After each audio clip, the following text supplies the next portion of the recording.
All right, good evening, everybody. Welcome to the Select Board meeting, September 3rd. We'll begin with the Pledge of Allegiance. I pledge allegiance to the flag of the United States of America and to the republic for which it stands, one nation, under God, indivisible, with liberty and justice for all. This meeting is going out live, and it's also being taped, correct? Good. To my left is Chris Fowles, and then to her left is Ed Gibson, our town administrator, Kathy Ingram, and then to my right is John Martin. I'm Renee Groden, and Matt Rowland should be coming. Francine's not here tonight. So first thing on the agenda is appointments. There are a number of appointments to election officers, and they are Jody Corey, Ann Gerard, Janet Brown, Virginia Ahart, Mary Robinson, Monica Labrie, Robin Richard, Christine Canton, and Sarah Pierce. All of their terms are to expire August 31st, 2020. I'll make a motion we accept as read. I'll second. All those in favor? Aye. Aye. There are no hearings. Reports, we'll start with the Select Board reports. Who would like to begin? Nothing too much since the last meeting. Actually, we have a Community Preservation Committee meeting tomorrow at 5:30, I believe. And other than that, no other meetings that I've attended this week. How about you, John? Well, I missed the Finance Committee last week because I was away on vacation, and planning is this Thursday, which I plan on attending. Okay, I have a couple things. Let me get them up.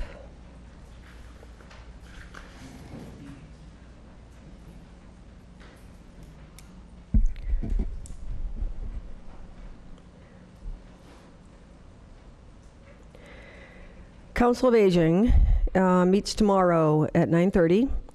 And at the previous meeting in August, there were a number of PCFs that were reviewed, and that will be part of the discussion tonight. There was a ribbon cutting ceremony at Conant Park along with the Park Department, which was wonderful. There are 2 pickleball courts there, and they're working out the details of signing out the equipment. There is a Go for Life walk. This is the second, hopefully annual, intergenerational walk, Saturday, the 21st of September. 9:30 registration, 10 o'clock walk. It's a real fun, healthy event. There'll be a raffle, so please contact the Senior Center for more information about that. They also applied for a grant to do outreach to seniors in the community, and there's lots of great trips, events, and activities, so please check out the Senior Center newsletter. Open Space attorney Amanda Zadonis Kemp provided the committee with information on setting up a 501c3 similar to a Friends of organization. Monica Green also came from Kestrel, who spoke about setting up a fund through Kestrel for land donations and maintenance. So the committee is in the process of exploring which fund program would best meet the needs of Southampton residents for donating money for land. When Clearwater Woodland was purchased, money was donated to the town through Kestrel, yet we don't have an established account there. So we are looking at various options, either through the town in a revolving fund, through a funding program like Kestrel or Community Foundation of Western Mass, or through a funds organization such as 501c3.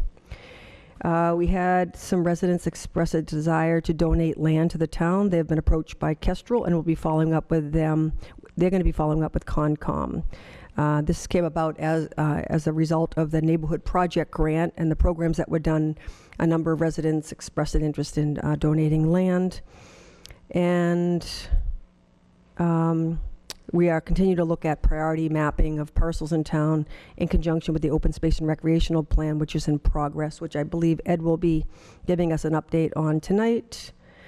They're also looking at grants for trail maintenance and have discussed the MVP grant, which Ed will also talk about. The Board of Health has not met. Chair Ben Hogan has resigned. There is an elected position. If anybody would like to fill this seat until the election in May, please contact Shelley O'Connell and or Ed Gibson, and that is also on the agenda for tonight. So that's the update. Any other comments? Okay, then you want to do your town administrator report? All right. The pre-award meeting with the federal and Massachusetts emergency management agencies for the hazard mitigation grant for the Manhan River crossing water main replacement was held on September 21st at 1 p.m. here at Town Hall. It went very well and was attended by Maureen Groden and Francine Tishman from the Select Board, Charlie Konecki, Emergency Management Director, and Jim Malunas and Jim Slattery, or Joe Slattery from the Water Commissioners, and Ed Gibson, Town Administrator, as well as representatives from MEMA and FEMA. After probably about 20 minutes or so here at the Town Hall going over the paperwork, we proceeded out in the rain down to the site and did a site visit. So everything went well, and we anticipate we will be getting our formal award and contract for this project very shortly. Hey, Ed, before you go on to the next one, you got September 21st there? Should that be August? Yeah, August 21st. Okay. So can I just mention, this was to take what water pipe that's in the river right now and put it underneath the bridge on College Highway right down by Sheldon's. And so this was a grant that was applied for, and it looks very promising that would get it. And next, the request for quotes for the library roof replacement project is out and available. There will be a pre-bid meeting at the library on September 18th, and the quotes are due back to the town on September 26th at noon and will be opened at the October 1st Select Board meeting. Randall Kemp and I will have a conference call with John Furman and his team from VHB Engineering on Thursday afternoon this week to discuss how the East Street Bridge design will impact the design of the East Street Road Rehabilitation Project from Route 10 College Highway to County Road. That information will be conveyed to Mass DOT so they are able to update that section of road design standing to be included in the Transportation Improvement Plan, which is the TIP. I have reached out to the Park Commission, the Planning Board, the Conservation Commission, Water Commissioners, Community Preservation Committee, Council on Aging, Greenway Committee, and Kestrel Land Trust for volunteers to serve on the Open Space and Recreation Update Ad Hoc Committee. So far, Mark Reed will represent the Park Commission and Jim Malunas, the Water Commissioners. The other committees will be getting back to me with their representatives shortly. We will also need a volunteer representing the Select Board. The Park Commission would like it known that they are looking for a volunteer to fill the vacancy on the commission caused by Megan Gentile's resignation until the next annual election. The Conservation Commission is also looking for a volunteer to fill a vacant appointed seat on their commission. There will be a second vacant seat on the Conservation Commission in a week or so that will also need to have someone appointed to the seat for the remainder of that unexpired term. Judy Zadonis and I will be attending a regional ABCC training for changing and updates to the yearly liquor license renewal process, which will be held in Westfield in the afternoon of Wednesday, September 11th. The town administrator's office will be closed for that afternoon. Our Maya workers' comp audit has been scheduled for Wednesday, October 23rd in the morning. And our annual state elevator test inspection for the town hall has been scheduled for Tuesday, September 24th at 1 p.m. The MMA has announced their fall schedule of breakfast meetings with the legislators. September 20th in the town of Beckett and Wilbraham are the two closest local breakfast meetings, and the information on that is attached to this report. Old business, we are trying to schedule a meeting with architect Bill Devlin, Bob Kozub from the Historical Commission, and Ian Illinsworth, Police Chief, on either September 26th or September 30th, working around our different schedules to begin an envelope assessment study for the old town hall at 8 East Street. And then upcoming Select Board meetings, September 17th, and the Select Board meetings for October to be determined.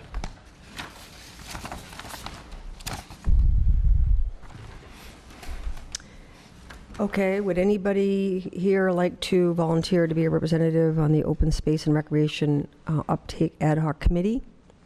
Is that changing? Were you not doing that, or Huh? were you not doing that at one point? I am representative to the Open Space Committee, Okay. and I'm happy to be the representative to this. So PVPC is actually doing the open space and recreation plan. So it sounds like they're looking for a select board representative and a representative from many committees to be on this ad hoc committee that PVPC is ultimately putting together. Oh, I see. Correct, and the work for this is designed to be completed by December 31st, so it's a short-term commitment rather than a long-term commitment. I'm happy to be the representative since I'm the representative on the open space committee. It's just a matter when they meet. Mhm. Well, I think it would make sense if you did that, since you're more familiar with those issues. But if you need an alternate, I'd volunteer to be alternate. Okay, that would make sense since you're on conservation. So anybody want to fight us for that position? No, I mean, I'd be glad to do it, but it sounds like we got 2 volunteers. Okay, good. Are you okay with that, Matt? Okay, good. All right, Matt, so me and a backup would be Chris. Great, thank you very much. Any questions about the town administrator report? No? I was going to look at October dates for the select board meeting, but we're also going to be talking about the town meeting date. So maybe we can come back to that, okay? I've got a question, and I don't know where to fill it in here, so I'm just going to throw it here. We talked about scheduling another 5-town select board finance committee meeting. Is that time starting to come up now? Because we did it, I think it was earlier in the year. I just don't want to lose track of that because it seems to be, beneficial. I will go back and take a look at that. I know that one of the, I believe, select board members had thought about a get-together during the summertime, but I believe he has left that select board. So I'll go back and check the notes. Yeah, I think we talked about having quarterly meetings if possible. Yeah. Right. Yeah, that'd be great. Matt, we talked about the select board and town administrative reports. Did you have any reports from any of your committees? My committees met last week, and then I was on vacation last week, Okay. so I don't have an update for the school committee or for PQB because of that. Good. I just remember that Chris had offered or asked to have a couple of minutes to talk about Celebrate Southampton. thank So Thanks. you want to do that now? Sure, let's do that. You've been hearing about it a little bit over almost all these meetings, and you're starting to see some information, I think, on social media, as well as some signboards and posters put around town. But Celebrate Southampton is upon us, September 14th, so it's barely 2 weeks away. It's a Saturday. And for those of you who may not know, this is sort of the new version of what was the Old Home Days. And for people who think Old Home Days means that you have to have an old home to participate, no, that's not the idea. Old Home Days was really a town event, always has been, going back probably, I forget, I'd have to look at the dates, but at least 100 years, I believe, more than 100 years, where people have gathered, people that live in town to get together for just a family picnic kind of thing, and then people that have moved out of town, oftentimes in the past, came back to join in that event. So it used to be a real big celebration, and it's changed over time. And Tammy Walunas and Becky Niemans are co-chairing this. Sue Kozub and myself, Candy Gunn, a few other people are on the committee to try and make this happen. And there's a variety of events. We'll begin at 10 o'clock at the Senior Center with Memory Hour. And to my knowledge, we've managed to not convince, but managed to ask and have accepted Mr. Ted Hendrick to come and speak to us. And Ted is a wealth of knowledge. Mr. Hendrick is, if you don't know him, he is a source of history on this town, and he will be with us during that memory hour for a presentation, and then lots of questions and answers, I'm sure, and then other residents that have memories to share about what it was like in Southampton a few years ago, or many years ago. So please do try to attend that. It's starting at 10 o'clock at the Senior Center. And then from about 11:30, we're going to try and have a wagon parade with tractors in town. So we're actually calling all farmers or anybody that has a tractor, frankly, that would like to be in a parade. We've got the Fletcher Farm leading the parade, and I know Charlie Kanicki's putting one in, and we're trying to make contact with others since the theme of the Celebrate Southampton was focusing on agriculture and our heritage here in Southampton. So anybody that has a tractor, we'd just like to have a little parade from basically the town hall parking lot here down East Street down to Conant Park. And there it's a bring your own picnic. We'll have music, games for the kids. We've got some barnyard animals coming in. We'll have a few contests is hopefully, if there's a pumpkin big enough, we're going to have a pumpkin weighing contest. Tammy's been organizing the bake-off contest that you've heard a lot about. So there's lots of things going on. So please make it a day to come and join us. The picnic area is sort of 12 to 4 o'clock. There'll be some music as well. And I think the improv group from the high school is going to be doing a little theater for us. So we've got lots of activities planned. So come in and join for at least a little bit. And bring your families and let's have some fun. Thanks. Thank you. Anything else, Tammy? Well, Yep. Easthampton Media is going to be there. Great. Yep, Easthampton Media is going to be there taping, so. Yeah, just a little add on that, sorry if I might. Easthampton Media, we're going to have a space put aside for anybody that wants to go in and just do a little recording with Easthampton Media for their memories about Southampton. So it could be anybody that has a memory to share, kids, anybody, what it's like living in Southampton, what it's been like growing up here, whatever it may be. So we're going to try and compile a little series of anecdotes, shall we say, from townspeople and have that recorded by Easthampton Media. So please take advantage of that as well. Thanks. That'd be great. Okay, on to old business, annual report update. And the annual report has been sent to the printers. The only report that hasn't come in and been sent along is the Finance Committee report. And if I don't get that by tomorrow, we'll have it printed without that. Okay, and then it'll be how long before it's actually available for folks? My guess is probably a couple of weeks, but Okay. I will get a firm date out of the printer once they start the process. Okay, any questions about that? All right, East Street Bridge Mass Works update. All right. VHB helped me fill out the required paperwork from the Mass Works program, so that has been sent back to them on our project. So they have that, and they will take that. If they have any questions on it, they'll get back to me. But that is the precursor for them actually to send us a contract for that $1 million to be used towards the East Street Bridge, and I would expect to see the actual contract back probably in the next 3 or 4 weeks from them. And now that we're moving along with fairly well with the design, we're getting close to 75%. It's been a very interesting process. And the design right now is actually at a little bit of a standstill, because originally, many years ago, the actual rehabilitation of East Street from College Highway to County Road was the original priority. And then the town switched that to do the bridge first, figuring that whatever Mass DOT was going to require on the bridge may dictate into what is done as far as the road and the sidewalks leading up to that. So it was interesting because I've had some conversations with John Furman, and originally that bridge was going to be almost double the width that currently is, because it was going to have the 2 lanes of traffic. It was going to have sidewalks on both lanes, and it was on both sides of it, and it was also going to have a dedicated bike lane on it. So much more than is currently there. And the intent originally was that while the design for East Street would be, done, that probably the first construction phase of that would be College Highway to the East Street Bridge. And that would be done under their current program, their current requirements, safe routes to schools and whatever. So the bridge under Mass DOT requirements started off with the 2 sidewalks, 1 on each side, which also means that at least from College Highway to East Street, or to the East Street Bridge, that would kind of dictate the same be done for this portion of East Street.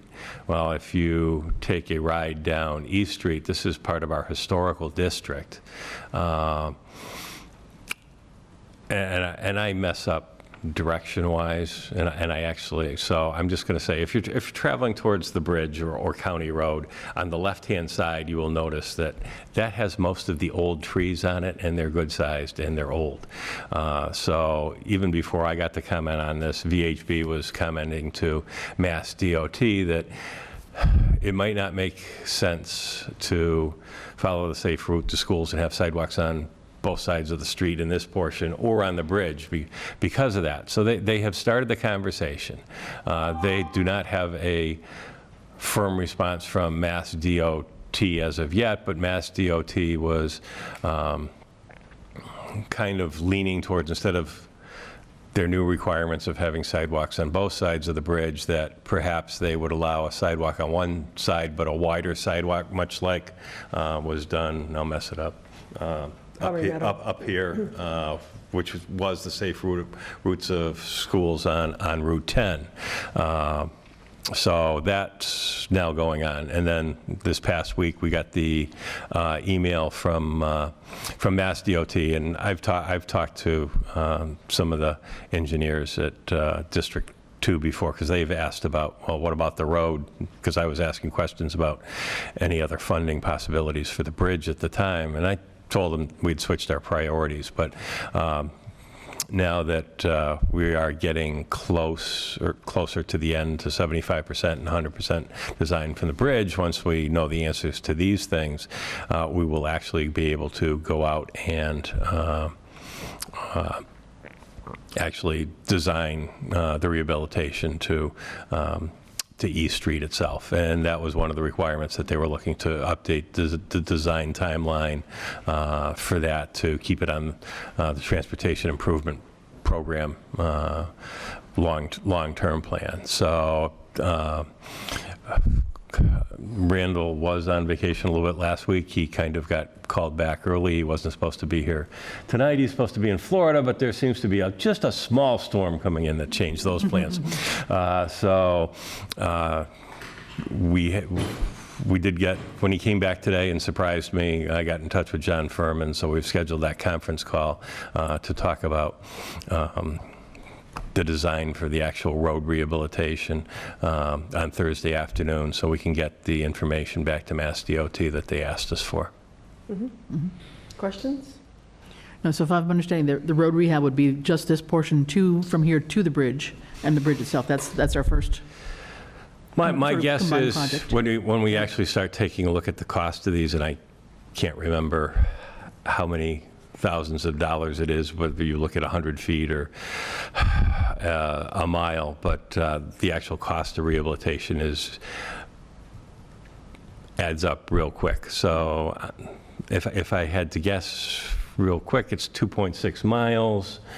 I wouldn't be surprised if that entire cost for the entire road, from College Highway out to County, if that didn't come back in excess of $3 million or $4 million. So it adds up fast. So while we'll start working on design to keep it on the tip and give them those target dates. My guess is and the state may turn around and say, yeah, we want to keep it as one project and do it all at once. But I think that they might turn around and say, we'd like to do it in 2 phases. We'd like to do phase 1 of the actual construction from College Highway to the east. Well, I won't say the East Street Bridge. I'd probably say to Strong Road, and then the second phase from Strong to out to County. But like I say, I could be wrong in that. They could say design it so it's all ready to go, and they might take a look at it and put it on the tip as one package, and then if monies are tight, they might say, okay, now we want to phase it. So it'll give us the options to move forward. Questions, John?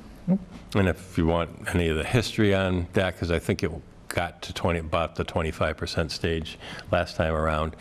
Randall's been around longer than I have, so we can give you a little better history of that early design work.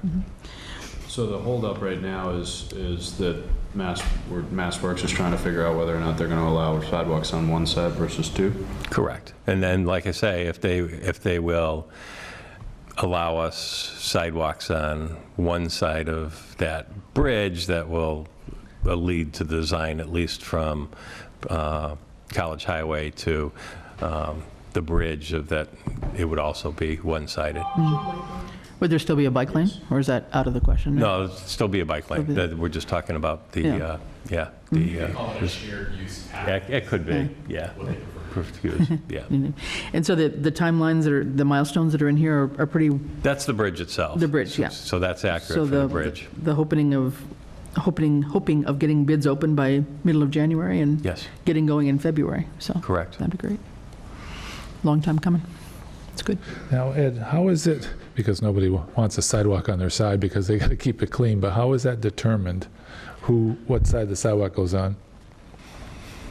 Does the state do that, or does Randall do it? Oh, there's a lot that goes into it. I mean, basically from College Highway to the bridge, if you're going to have them on one side rather than two,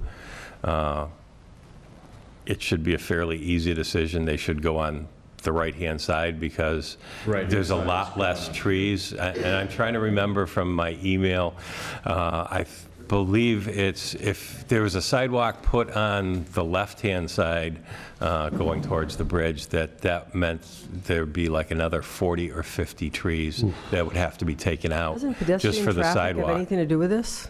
Like pedestrians? I mean, the way they're supposed to walk relative to cars, doesn't that play a role in this? I'm not an engineer, but logically you'd think you'd want to have it on the same side of the road as the police station, the library, and then eventually over the bridge you'd be able to turn onto Strong Road to get to the athletic fields. So unless there's some compelling reason, that's where I would say to put it. Yeah, and the compelling reasons start coming out with topography and things like that. If it just, Right. you can't make it work, or you would have to cut into embankments or and do retaining walls or something, or if you had basically a drop off and nothing there. But that's why we hire engineers who bat Yeah. the plan back and forth with the state for years before they come to a final plan. Thanks. So if they're talking about construction starting by the end of February of next year, at what point are meetings held to discuss, because I think the original plan is to actually close traffic as opposed to keeping one lane open. So there must be meetings with the fire department and emergency personnel around if this, then that kind of thing. Does this Well- happen soon? Yeah, you're probably looking at depending on how long it takes Mass DOT to take a look and approve the plans, there's going to be another public hearing before it even goes out to bid. And then they will take the comments from that public hearing, finalize the plan, and then it goes out to public bid. So I would say we're probably going to be at the public hearing stage in the next couple months. Okay, great. Any other questions about that? There's just one little date issue on the project updates. They've got October 15th, 2020 as when the design will be 95% complete. I think it should be 19, maybe? Yeah, that would be 19, correct. Okay. Yeah. That's all. Okay, on to new business then. The first one is Bylaws Advisory Committee, makeup and charge. And I have not completed that draft with all of the parameters yet. I'll have it for your next meeting. It's probably about 90% done. Next, Jonathan J., resignation from the Bylaws Review Committee. Everybody got that letter in your packet? Right. There's also a Ben Hogan resigned from the Board of Health effective August 31st at midnight. I know that there was a request for a joint meeting, and I think that the board is requesting that this position be publicized since it's an elected position. And so can that be put up on the website? Can that be a notice put up on Town Hall? Yeah, if we had some general information and if there was any parameters to what we're looking for, that can be put on the website. It can be posted here. Absolutely. Yeah, I mean, at least from my point of view, it's a critical position, so we don't want to rush into it. Yeah, I agree with that too. Yeah. And I think it's, because it's an elected position, I think we have to post it and see who else might be available too. Yeah, I mean, it's one thing to have, this is a vacancy caused by a resignation. And so I think there might be other people that are Correct. interested in the position versus a vacancy that's caused by people just not running or being interested or running for the elected position like what we had for Board of Finance. And this is only a 3-member board, so they've only got 2 right now. yep. They also typically meet on a Tuesday night, often the same time as Select Board, so it shouldn't be too hard to do a joint meeting. So maybe we could just give it a couple of weeks. We have a meeting on the 17th, and I think we have a meeting 2 weeks later, But so, we should post it. How we? okay. I would post it, yeah, for a couple of weeks and see who's interested. Put it on our website, maybe? Yeah, and I can direct them to, I think Shelley's serving as the Yep. acting chair, so I can direct them to Shelley. Okay. I did send a note asking that the position be publicized, so if you can just follow up with her, Ed, and see what they're able to do. But Okay. having served on the Board of Health, I know that I learned a tremendous amount. I mean, it's an opportunity to learn about Title V, septic. I mean, certainly there's a health component also with infectious disease and so forth. And I think that there's so many public health topics out there right now, from lead to vaping to measles and immunizations and so forth. It's a really good opportunity to educate the public about some of these major public health things. So I agree. I think it's a very critical position, and I hope people put their hat in the ring. We have a number of committee positions also available. So again, I would encourage people to go on the website. There is a form that you can fill out and pass it into the town clerk. So please consider spreading the word about some of these open positions, both on bylaws and also Board of Health and Conservation Commission. And now on Bylaws Advisory Committee as well. Yep. Okay, new town bylaw about mandatory recycling. It's requested by the Board of Health and the transfer station. I think Randall's going to talk to us about that. Yes, good evening, Randall Kemp, Highway Superintendent. So this arose, I apply for grants for the transfer station every year. There's a couple different ones we apply for, but there's one in particular. It's called Recycling Dividends Program. And the DEP will give you points, and points are worth money for doing different tasks or having different regulations in place. And one of them is a mandatory recycling law, or just to prove that you are enforcing it. There are penalties. It kind of reiterates state law, but for this point, we could get potentially $700. So that's walking around money. Mm-hmm. I reached out to the newly hired person in charge of the program to make sure that the bylaw language complied with the requirement, and she said yes. Do you have any other questions? What do we need to do? Just Put it up for town meeting approve, yeah. to vote on it. A question, if I can. You mind? No. Okay, having read through this, the first offense, $10, $25. Is that enough of an incentive to get people to do this? I asked for help with the Board of Health, who regulates solid waste, to draft the actual bylaw. So I assume that they looked up somewhere for that information to see if that was adequate. I feel like it's slow. Yeah, I mean, if we're going to put this into effect, I would like to give it more teeth, if you will. So has this not been in effect before with these penalties, or this is a No, brand we new don't thing We don't have penalties currently, Yeah, this is brand new. for non-recycling? right, even though it's state law. So how would one enforce this, though? I guess that's my question. Board of Health going to drive Who's around enforcing town? this? But it says in here how you can, You have non-criminal ticketing we voted on a couple of years ago for different activities. I assume it would be non-criminal ticketing? For the transfer station. No, no, it's this trash haulers. applies to all Trash haulers, users, too. all residents. unannounced inspections of trash haulers, it says here, waste haulers. So will the health director or the health agent enforce this at the transfer station and around town with trash haulers? Unknown, Unknown. yes. Yeah. And you need a vote on this, even though it's a Massachusetts state law? Apparently. I can forward you the exchange that I've gone through with the, what is her title? Municipal Waste Reduction Program Coordinator. They're the ones that denied us the point, based on, they said we didn't have enough proof of Recycling? proof that we were in, had the law, had a bylaw. So Really? why we need a bylaw to reiterate state law is beyond me, but Yeah. I'm just trying to get the maximum amount of money for my transfer station. Yeah.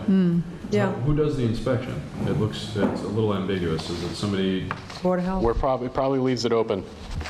I mean, this is the bylaw, then we have to put a procedure in effect, once the bylaw is in effect. And commercial trash haulers fall under the jurisdiction of the Board of Health. They have to register with them, get permits from them. So at least on the commercial aspect or side of it, my assumption would be that any penalties or inspections of the trash haulers for this would, again, fall under the Board of Health rather than the transfer station It's not the trash itself. hauler that pays the fine. It's the individual that's not No, recycling, correct? it is a trash hauler It still. is a trash hauler for Trash haulers that, that yes. We have a comprehensive, or the Board of Health has a comprehensive trash hauler regulation as well. It has fines associated with it? Because a trash hauler paying $10. Right. Could be per resident, you know, if they have 50 accounts, it could be, I mean, the way it's written here, $10 is like, all right, well, we're going to recycle it all. If it's the trash hauler paying it, maybe that's got a little bit of teeth for an individual. I think we have similar fines for other infractions in our bylaws. Yeah. So if we're going to look at this one, you might want to look at all of them. Okay. yeah, I mean, if you look at Section 5 penalties, that 1025 and permit suspension only apply to the permitted owners, tenants, occupants, and property managers. The trash hauler and recycling license and operational regulations have the penalties for the commercial trash hauler, so it's separate. Separate, yeah. Just as an example, I think we have a bylaw about plowing snow into the road, and I think the infraction is $10 or $20. If I have to send one of my guys out on overtime to clean that up, you've blown that out of the water as well. So maybe it's something to look at. Yeah, yeah. Evaluate all of them. Yeah. So this needs to go before in a town meeting, as far as we know, right? I believe so. A new bylaw. Right, Ed? Yes, that is correct. So if we're going to change the 1025 and all that, I think we should do that before we put it before the town meeting. I agree. I agree. See 25 and 50, frankly. Yeah, I mean, that, People need to recycle. yeah.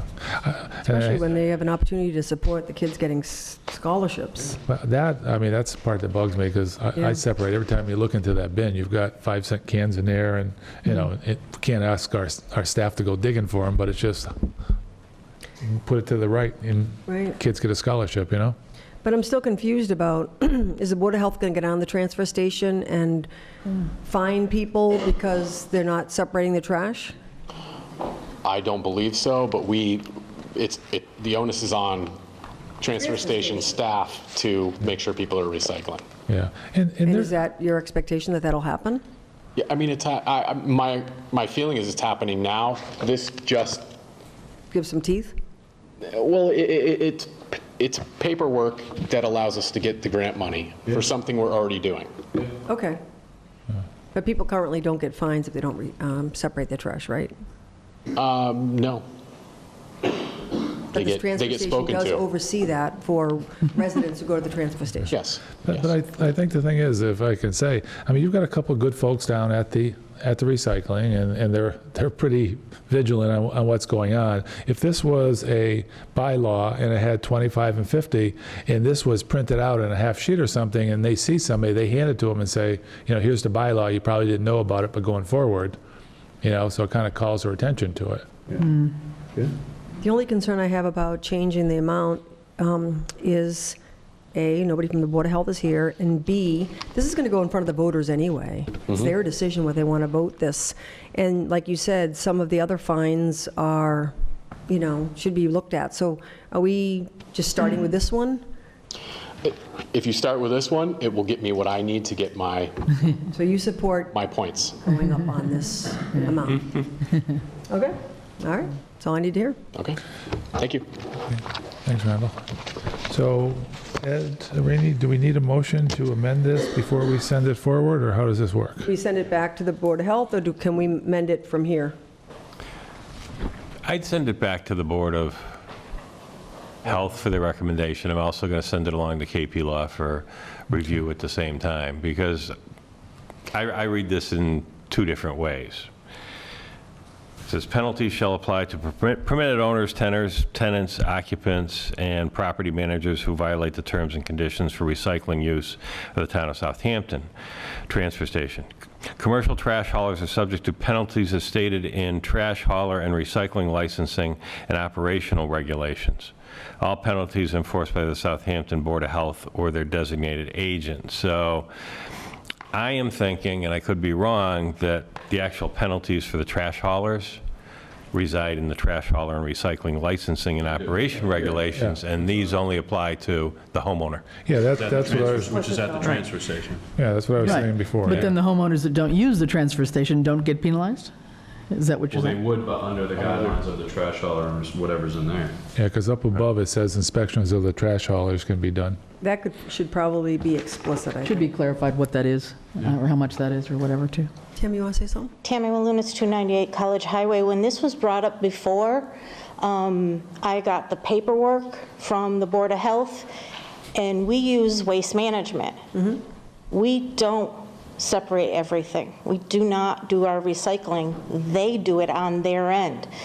And I asked them about this. Are they going to get fined because it's not done here? It's on their end that they do it all. Yes, in Yeah. extreme, correct. So I want to just make sure that these companies that are handling everybody else's stuff, you know, if we've been told, no, you don't need to separate it, it all goes here, we take care of it. I don't want to get fined for something that I've called them and I showed them the paperwork that the Board of Health had handed out before. Yeah, I mean, there's several different types of single stream. They're pretty well documented with each company. Like some companies, you don't need to recycle at all because they take care of it. Other companies, you can put all of your recycles into one container, and then those get separated, trash in another. I mean, every company seems to do it differently, but Well, then we need to know that for who's getting fined. It all depends on what facility is going to, is how they're set up, correct. and this would be for essentially the transfer. So this would be for the transfer station. Yeah, The way I read this, which Yeah. is similar to the way that you read this. yeah, I agree with that. Yeah. Okay, so why don't we do that? Why don't we just pass it back to the Back to Board of them. Health? Yep. Let them review that. Yep. And also the fines. Yep. Do we want to make a recommendation that we're in support of it, but we'd like to see the fines changed on first offense and second offense to 25 and 50? I'd like to do that. Okay, you want to make a motion? Just a recommendation. I'll for make it. Or just a the, recommendation? I'll make the motion that Okay. we reviewed it and we're in favor of it, but we'd like to send it back to the Board of Health to revise the fines to 25 and 50. Second. Okay, all those in favor? Aye. Aye. Okay, next is a discussion about short-term, town short-term disability program discussion. Ed, you had said that you were going to talk to somebody about that. Is it, get a chance to do that, or? And it should be, yeah, and you should have it in your packet. What I wanted to do was, Packet that you just gave us tonight? Or, and it's It's on- online too. Yeah. okay, here it is. Yeah. Just this one page. It says extended illness benefit. I wanted to go back and check and update our numbers that we had done earlier. So basically, there's a 4 fiscal year record we have of the extended illness benefit. And in fiscal year 16, a total of $18,509 was utilized. And you can see it was utilized by dispatch and 2 police claims. In fiscal year 17, there was a total of $15,741 that was utilized through this program. And there were basically three utilizations that year. They were all through the police department. In fiscal year 18, that drops down, and there was only $2,449 that was utilized out of that program. It was one utilization. It was from the Highway Department. In fiscal year 19, the fiscal year that just ended, there were 3 utilizations. One was in the Council of Aging, which totaled $3,240. One was for dispatch, which was $8,951, and one was for highway, which was $7,629. So you can see there's some volatility as to the utilization over the years. 3 of them, three of them are around the same. One drops way back down, so there is some volatility there. So, I mean, currently, we assume all the risk on these ourselves. Basically, it's paid out. And for the most part, if it happens to be a position that doesn't get, we'll say, backfilled, and we'll say if a highway department driver was out for, 8 weeks or whatever, and if the highway department in Randall didn't have to fill in for that, it's basically a wash. You're paying, that basic cost of that person being out at 75% is coming right from the salary account.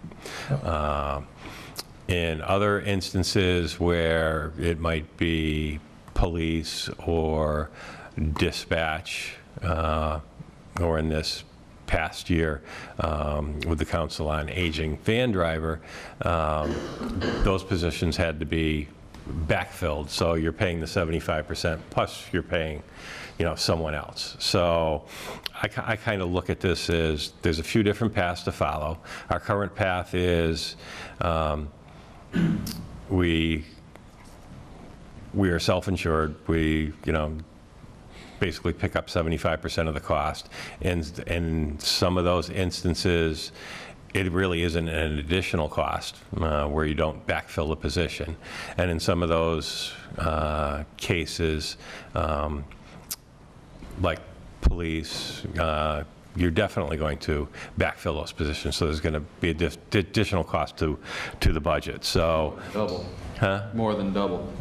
Well, yeah. If then you got to pay a guy at 100. Yeah.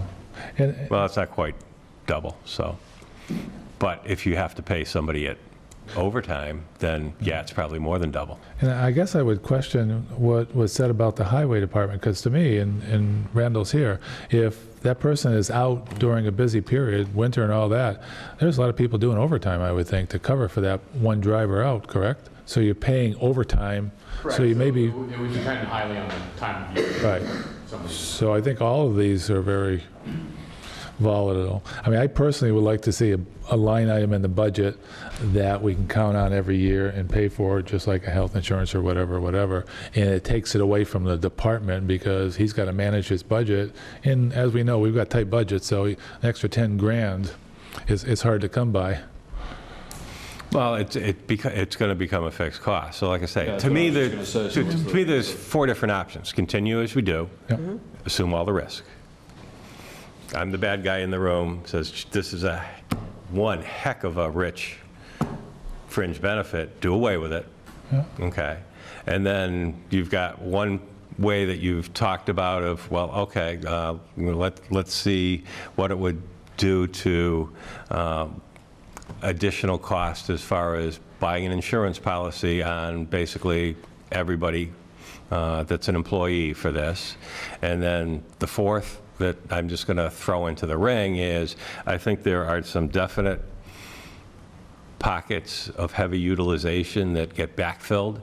And I think the fourth alternative is to look at maybe pricing an insurance policy just to cover those heavy pockets of utilization and maybe some key positions that you might want to have filled in the short term or long term, like town accountant, collector treasurer, highway superintendent, something like that, and see what the difference is between the cost of those 2 insurance policies.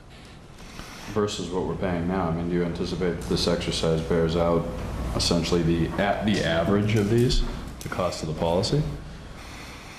Well, I would say if it came back that it's going to cost us $25,000 to purchase a policy to cover everybody, to me, it's a no-brainer. It covers Yeah. everybody. I'm with you on that, but. You stay the current way. And I mean, if it comes back, maybe it comes back at 15 and you're pretty much at the break-even point. You look at that, and who knows, you might end up with, okay, to cover everybody is this amount, and to cover those heavy pockets of utilization that you're definitely going to backfill in a few other positions, that maybe it's half of this or 2/3 of that, and you cover most of your risk.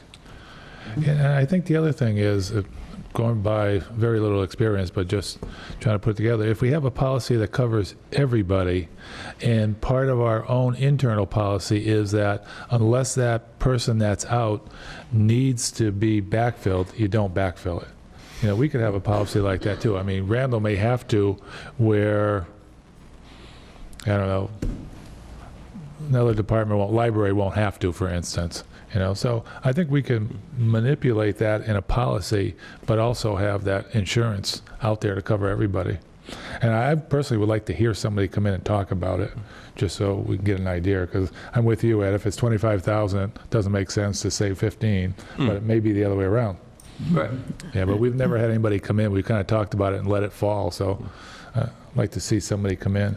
I know I've got one person, and I don't know this person at all. It just was a reference given to me that they'll come in and talk about it, but there could be, 24 others. But we got to get the ball rolling. We should get somebody in here and help explain it to us, the process and everything. Yeah, I'll try to find somebody that could come in and talk to us about it, but would not be bidding or quoting on it. Yeah, Right, that would be the hard part. Is there any shared savings with other towns? yeah, good point. Not that I'm aware of. I'm actually only aware of one other town that offers anything similar to this. I'd also want to involve the PQB in this. So if we do end up having a presentation, it'd be nice to maybe schedule a joint meeting. Yeah. Sure. Yeah. That makes Any sense. other comments about this? Yeah, Well, I'm just assuming that we couldn't somehow limit the number of weeks. I mean, just say that, recognizing that somebody could be ill and out of work for 18 weeks, but we might be willing to cover only a portion of that. Sure. Is that an option too, or is that? You can build it the way you want, sure. Sure. Yeah, it'd be good to know what our options are. Thank you. No, it's somebody that works for me, that her dad does it, but, Okay, I don't know him. okay. Any other questions about that?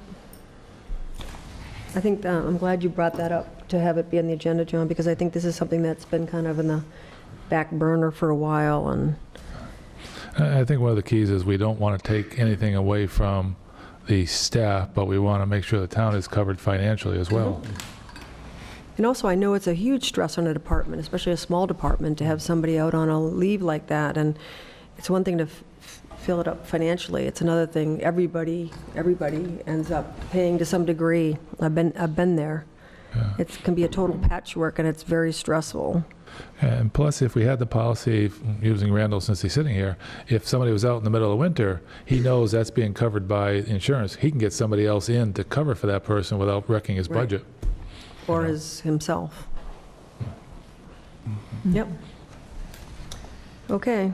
Next, Green Communities grant. This is the $130-something thousand that the town stands to gain if we can prove energy savings. Correct. And we are in between district coordinators here in Western Mass, so I've reached out to the individual that is covering this territory right now, who is the district coordinator for Central Mass, to set up a meeting just to find out what the parameters are, what we have to prove to DOER to move forward as far as cost savings.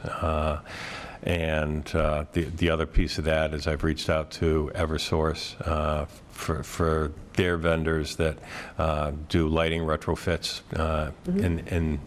in the area, so that we can have those done on several buildings, and they can be competitive.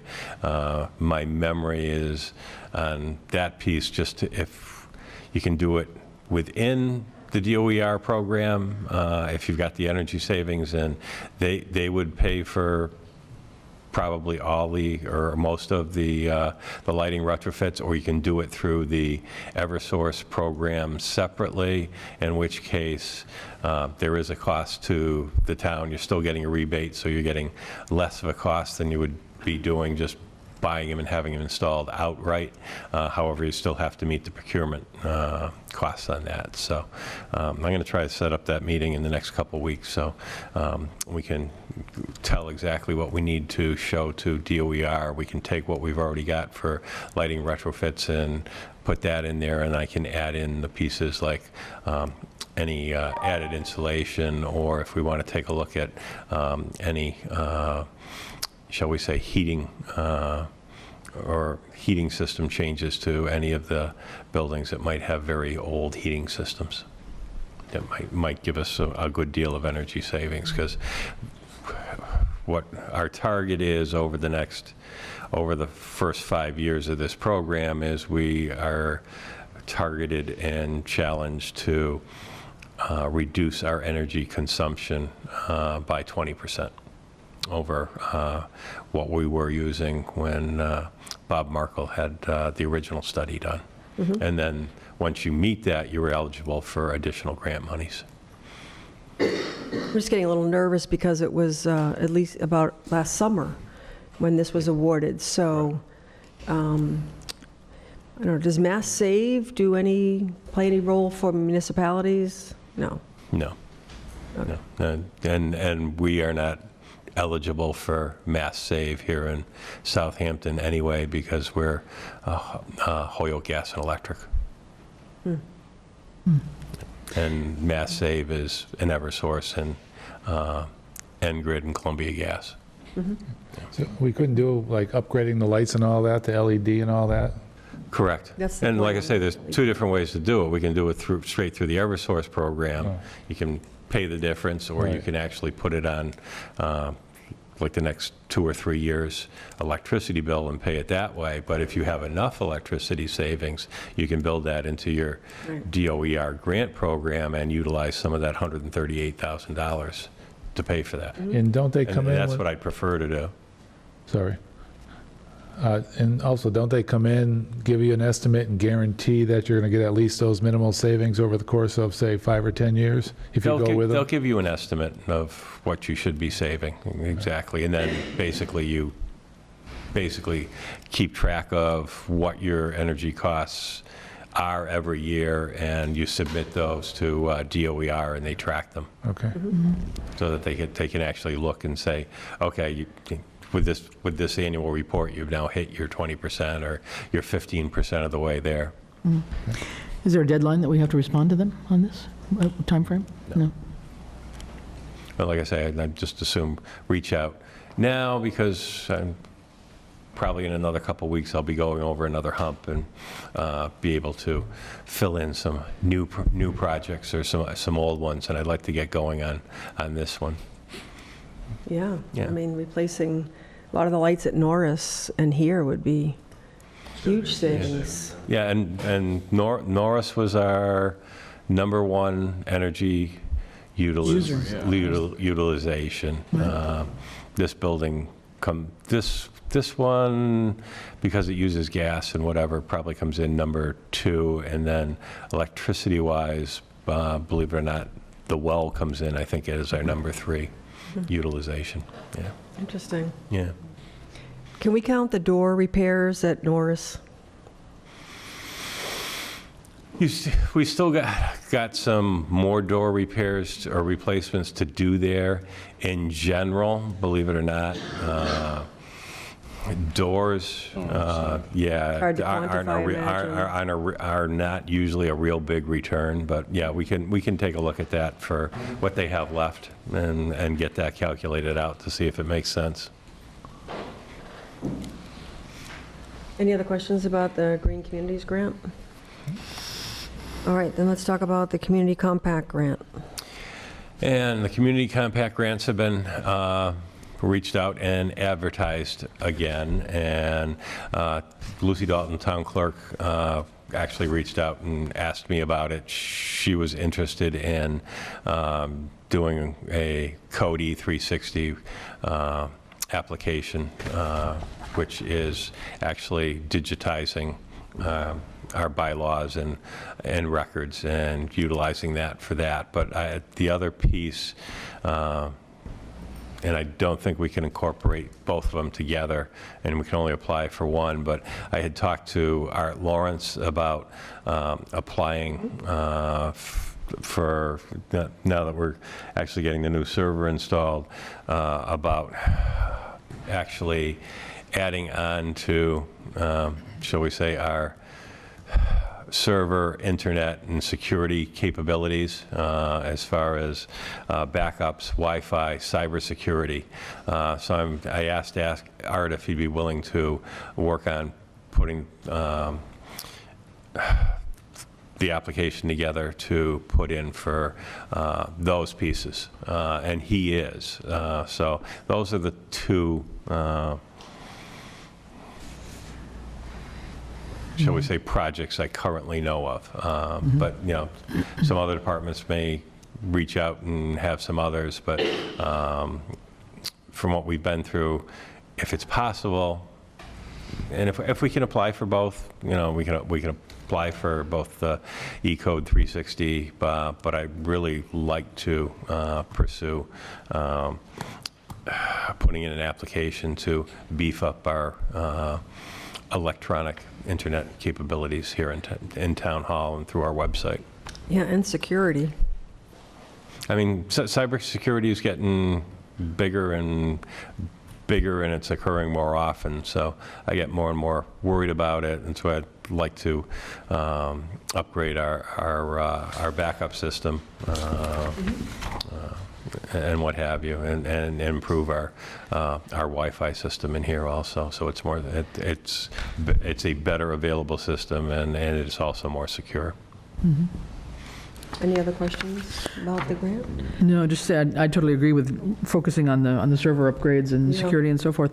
But the E360 is something Lucy brought up at our bylaws meeting, and it just is a program that several towns are using, and it basically helps digitize and organize your bylaws so that they make sense. And they're something that are just easily categorized, and they're grouped by like, subject, et cetera, and so it makes a lot of sense. It's a lot of efficiency in terms of organization and finding things. So to the extent we might have the possibility of applying for both, I would support that too. But. Just a couple questions. I mean, we are using community preservation funds for maps and things like that. That's a stretch then to have anything like, would you say bylaws are a little historical? Some of ours are. Yeah, right, some would qualify. Okay, all right. The other thing is we had $15,000 the last town meeting from free cash for the police department, servers, and also $8,000 for the town hall. That's nothing, I mean, it's all moving forward. It's nothing that we could cover or anything like that. No, police has their new server in place, and that has worked out marvelously for them. I've ordered both some new switching equipment and some racks, and I have placed the order for our server, which will probably end up getting installed probably mid to late October. So this would just fall in it as a natural. Okay, so this would be an additional Too bad. services then to what is Yep. currently paid for. All right. All right, there's no other Yeah, question. it was some of the things that is on the wish list and we'd like to do, it just fell just behind the server as a priority. Okay. So do you need anything from us? I mean, the next steps would be, Art's looking into pricing up. I can price it up. I'm looking more for him to give me some ideas on what the priorities should be, and maybe what products I should be, looking at pricing. So if the select board is good with that and gives us our blessing, we'll dive into it and move forward on it. And September 16th is the date for the application that they're opening. Do you know what the deadline is? I believe it was And it says the grants are up to $200,000. For some reason, I'm thinking sometime in October, but hang on. It opens on September 16th. Right. Yeah.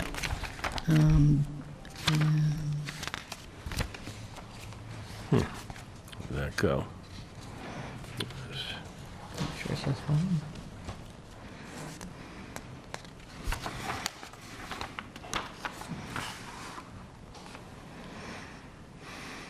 My memory is it's late October, but I'll double check and let you know. Okay, next is the town administrator evaluation. So the select board has all gotten back to me with the scored evaluation, and I'm going to be compiling it. And then at the next select board meeting, if all 5 of us are here, we'll review his evaluation.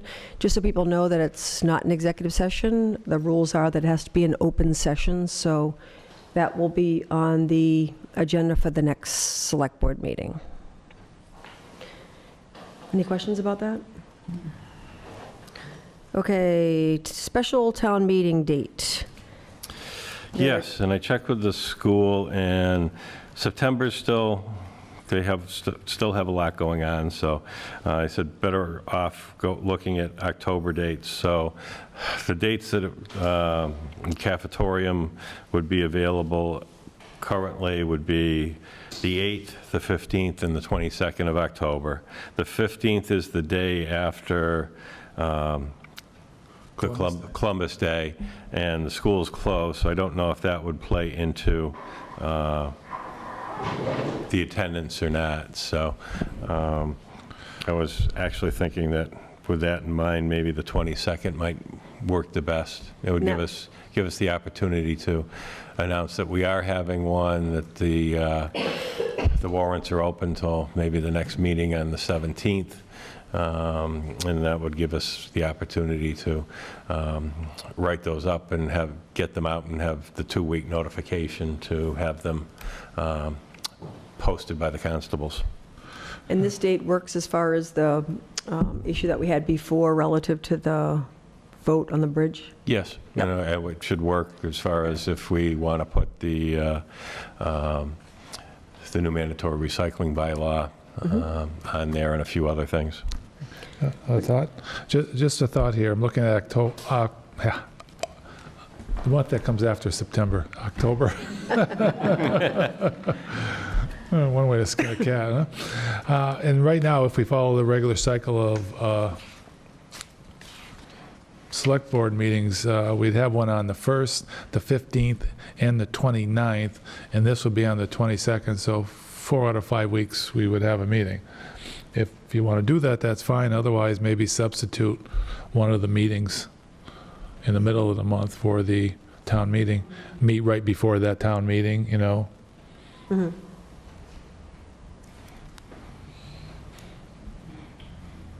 So did you say that the 8th, 15th, and 22nd are the nights that are available? Yes. Okay, so maybe we can change the select board meeting then. Yeah, or hold it on the 15th, Yeah. whatever, either of those two. What but- does everybody else think? Either date's okay with me. I don't know if having it right after the holiday weekend would affect attendance or not. Exactly. Yeah, or maybe suspend the 15th meeting and just meet on the 22nd before the town meeting. Yeah. That'll work. Mm-hmm. Well, you think we'll need a meeting leading up to it? We don't necessarily need a meeting after it? Like I say, we don't need to do You know, that. maybe we schedule it for the 22nd and we kind of play it by ear. Well, Not hold the meeting on the 8th? I guess depending, we don't have one on the 8th now, we got the It'd be on the 1st, 1st, so it's a long 15th, time. and the 29th. 1st to the 22nd. Yeah, I'm with you on that. I don't think we need to have a meeting 4 out of 5 weeks. So you want to schedule for the 22nd, Rini? And Yeah, I think that sounds good, if it's good for everybody else. We'll start there, and then we'll work into when we need to do meetings. Okay. 22nd? Robert, does that work for you? 22nd. The 22nd? Thank you. 7 Okay. o'clock? 7 o'clock on the 22nd. 7 to 10. What'd you say? Almost didn't catch that, Robert. Let's hope not. All right, they would have a short meeting before then if we need to. And then do you want to look into any meetings for October? Right now, there's one on the 1st. Did we schedule that? We haven't yet. That's what I'm wondering, if 2 weeks from the September meeting would be the 1st of October.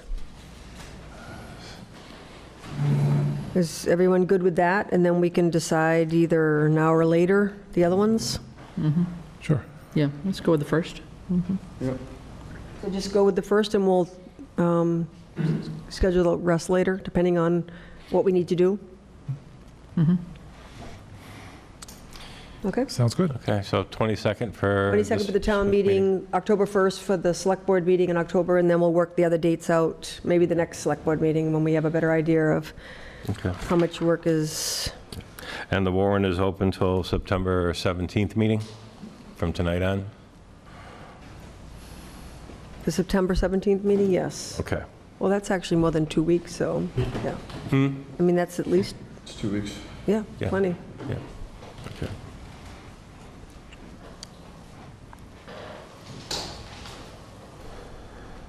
Any other business that can't wait until the September 17th meeting? Anybody else have anything else? Okay, then we have a large number of PCFs and some that are going to require some discussion. So we have guests to help us with that. So the paperwork is in the packet. And the first is Florence Collins, Council of Aging Office, Volunteer Coordinator, part-time increase in hours by 1 hour. Let me just bring this up. And this is paid for out of the state formula grant, and this is to open the, well, it's early hours for the Council of Aging to be open, correct? Open senior center on Monday and Thursday. So is this additional hour, that total hour of the senior center being open? It is not, we've always opened at 8:30. You want to come to the podium, please? Joan Lenahan, Council on Aging Director. So we've always opened at 8:30 since I've been here. Originally, Flo, our volunteer coordinator, was hired for 6 hours. At some point, about 2.5 years ago, she was lowered to 4 hours. She lives on East Street, which is just 5 to 10 minutes away. I live in Southwick, which is 30 minutes away. So I feel for the efficiency of opening the center on time and the convenience that, and we actually need more hours. And as you know, we tried to request more hours. So the grant can cover it. So right now, we prefer to have her open on Mondays and Thursdays, and Darlene and I am trying to get here and have been doing pretty well. But it may be able to be more flexible so we could have an evening program. So maybe I won't come in till 1 and stay open in the evening. So at least the center will be opened.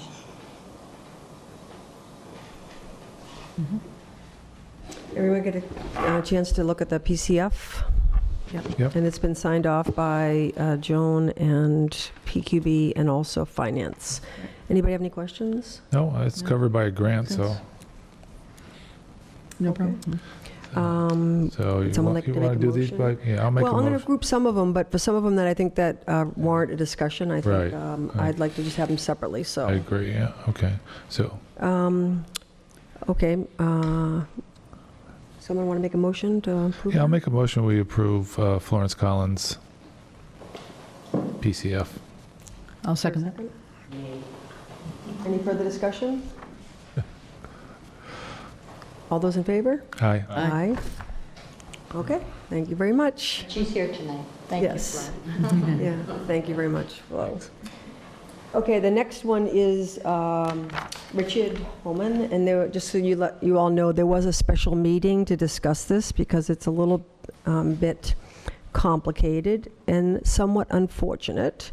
This is Richard Holman, and it is, and can I ask you why there are different forms? Are different departments using different forms for?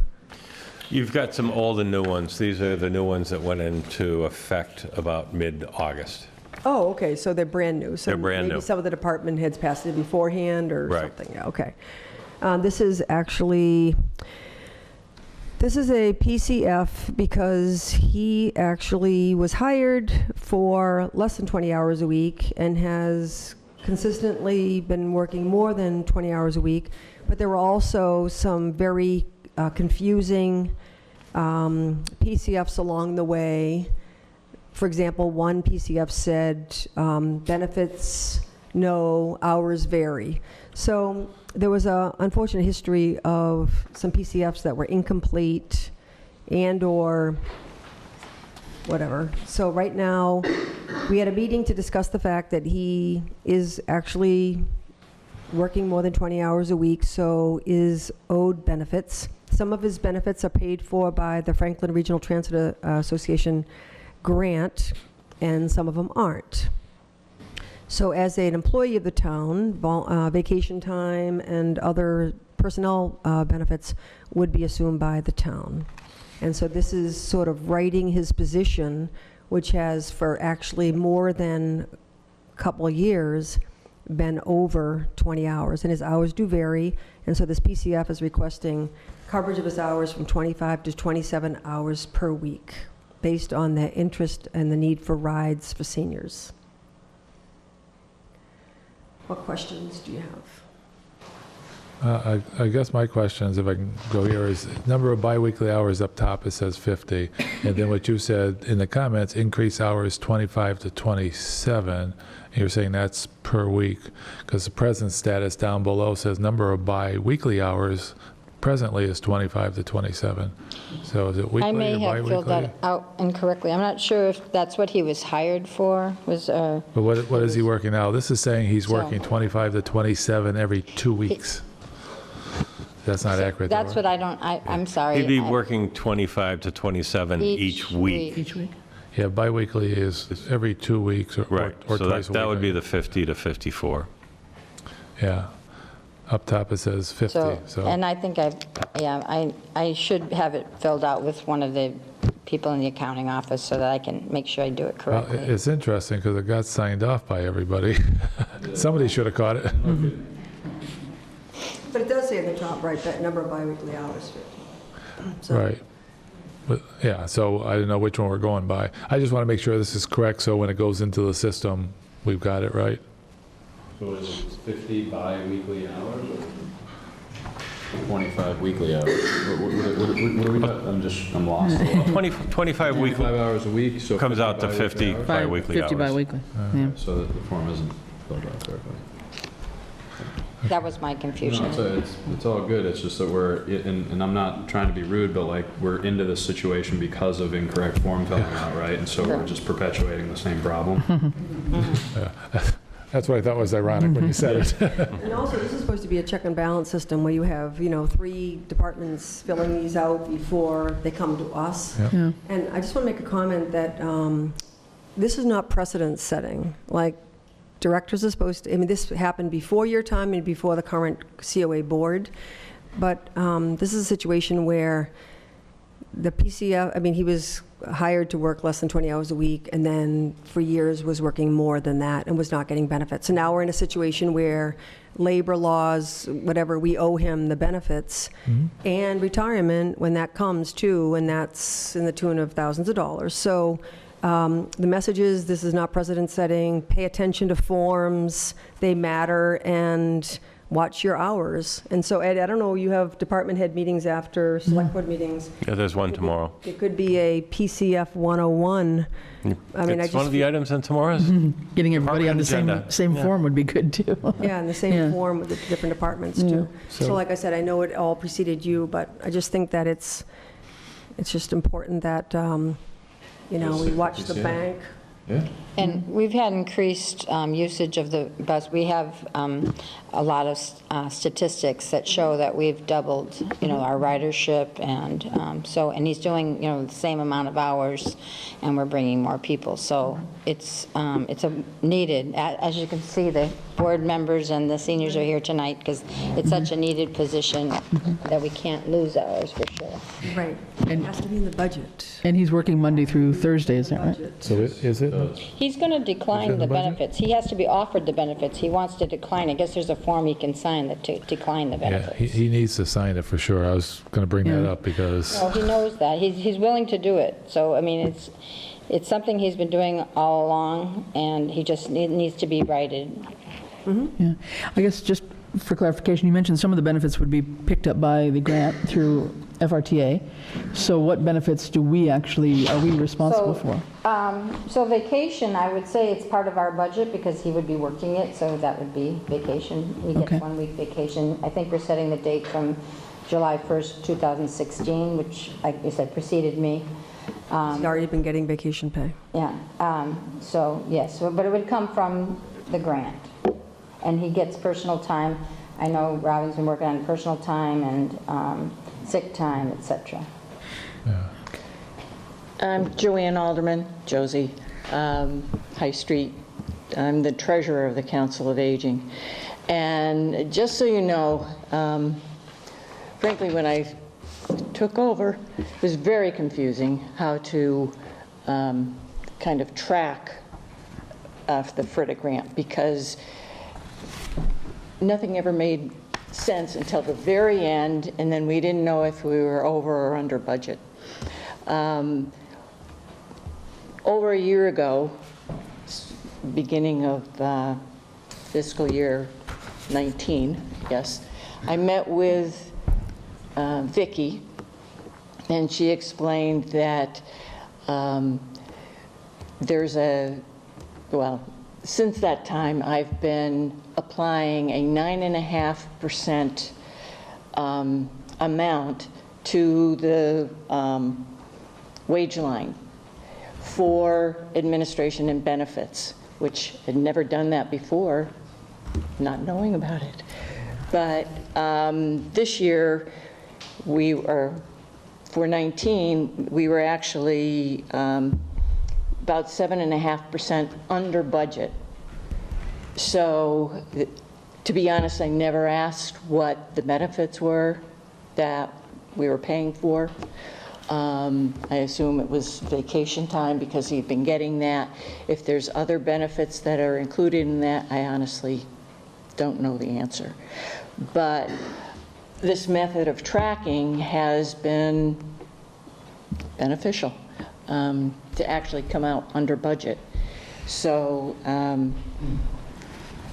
anyway, I do believe that, he deserves to be benefited. And as Joan said, he's, not accepting or doesn't want to accept health insurance. He has all that. So, anyway. So these other Slide expenses two. are going to be borne by the COA department? Pardon? The other, sure, he's not going to accept health benefits and those things, but the vacation and everything else, you're, So that comes from the grant, the FRTA grant. okay. And as long as it will hold his benefits, we'll use the grant for his benefits. I've worked with other grants that has staffing, and the benefits should come from the grant.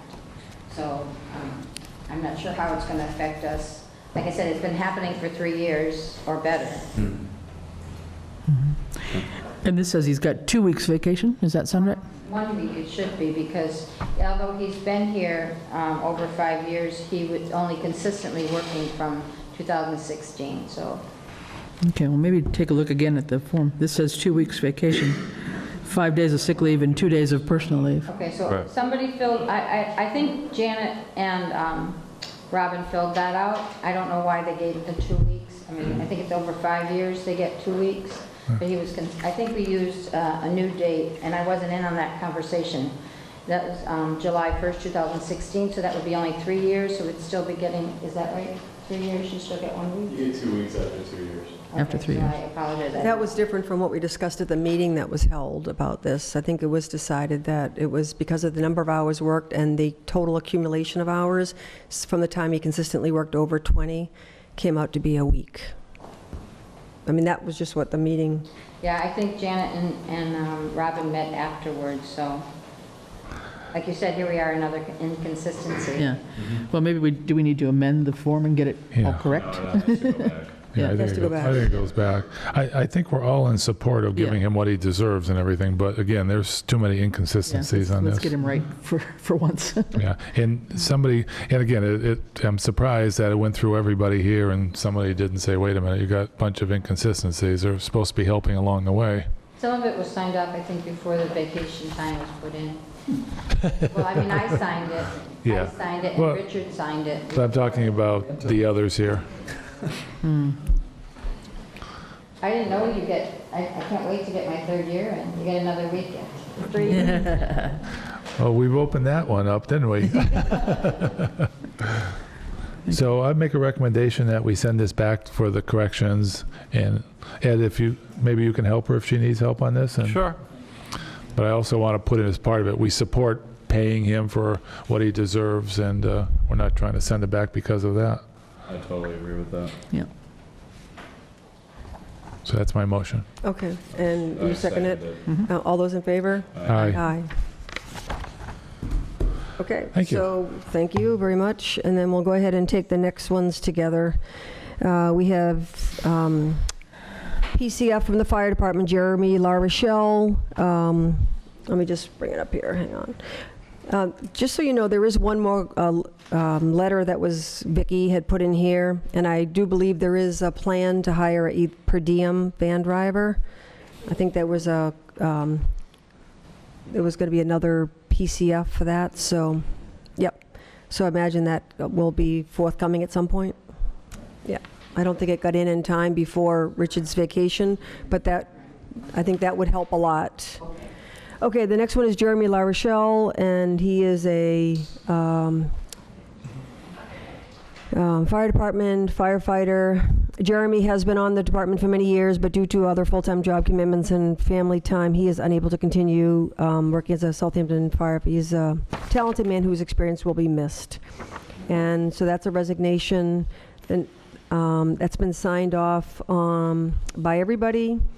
The next is another resignation, Jim Garska. Can I just interject? And maybe it's just me, we're talking about forms that weren't being filled out right, but on this form for resignation, it has an old hourly rate of $7.22 and a new hourly rate of $18.22. Yeah. So are we, Sounds like maybe he used the last PCF for Jeremy, I don't know. Currently works in other departments. he does? But this is for a firefighter and all that. Yeah, this is a resignation form Yeah. that doesn't really need to have Yeah. an old hourly rate. Yeah. 'cause it's Especially got- a new one. Well, and it's got the comments too, will not add to the budget, fills an open position. So again, if you're resigning, they're looking at the past PCF that was done probably, Yeah, and just copied that information on here, but yeah, or it's on the computer. And, I mean, there should be a non-applicable or something if you're. right, Yeah, that should be not filled out. right. No, these are the old forms too, so. Okay, well, can you add that to your list, Ed? And then Jim Garska is also resigned. He reached age 65, no longer able to work as a firefighter, will be greatly missed. We'll be having retirement get-together for Jim at a later date. That does not have an hourly rate on it. And then we have a probationary firefighter, Nathan Boudreau. And the list his hourly rate, coming from the general fund. And that's signed off by everybody.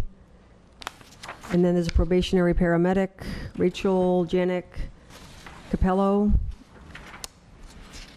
And that has an hourly rate from the general fund, signed off by everyone. Now, this will be a new hourly rate because she's Yes. completed her paramedic program, right? Yep. Yep. Can someone explain to me, it says completed paramedic program and working to gain medical control here.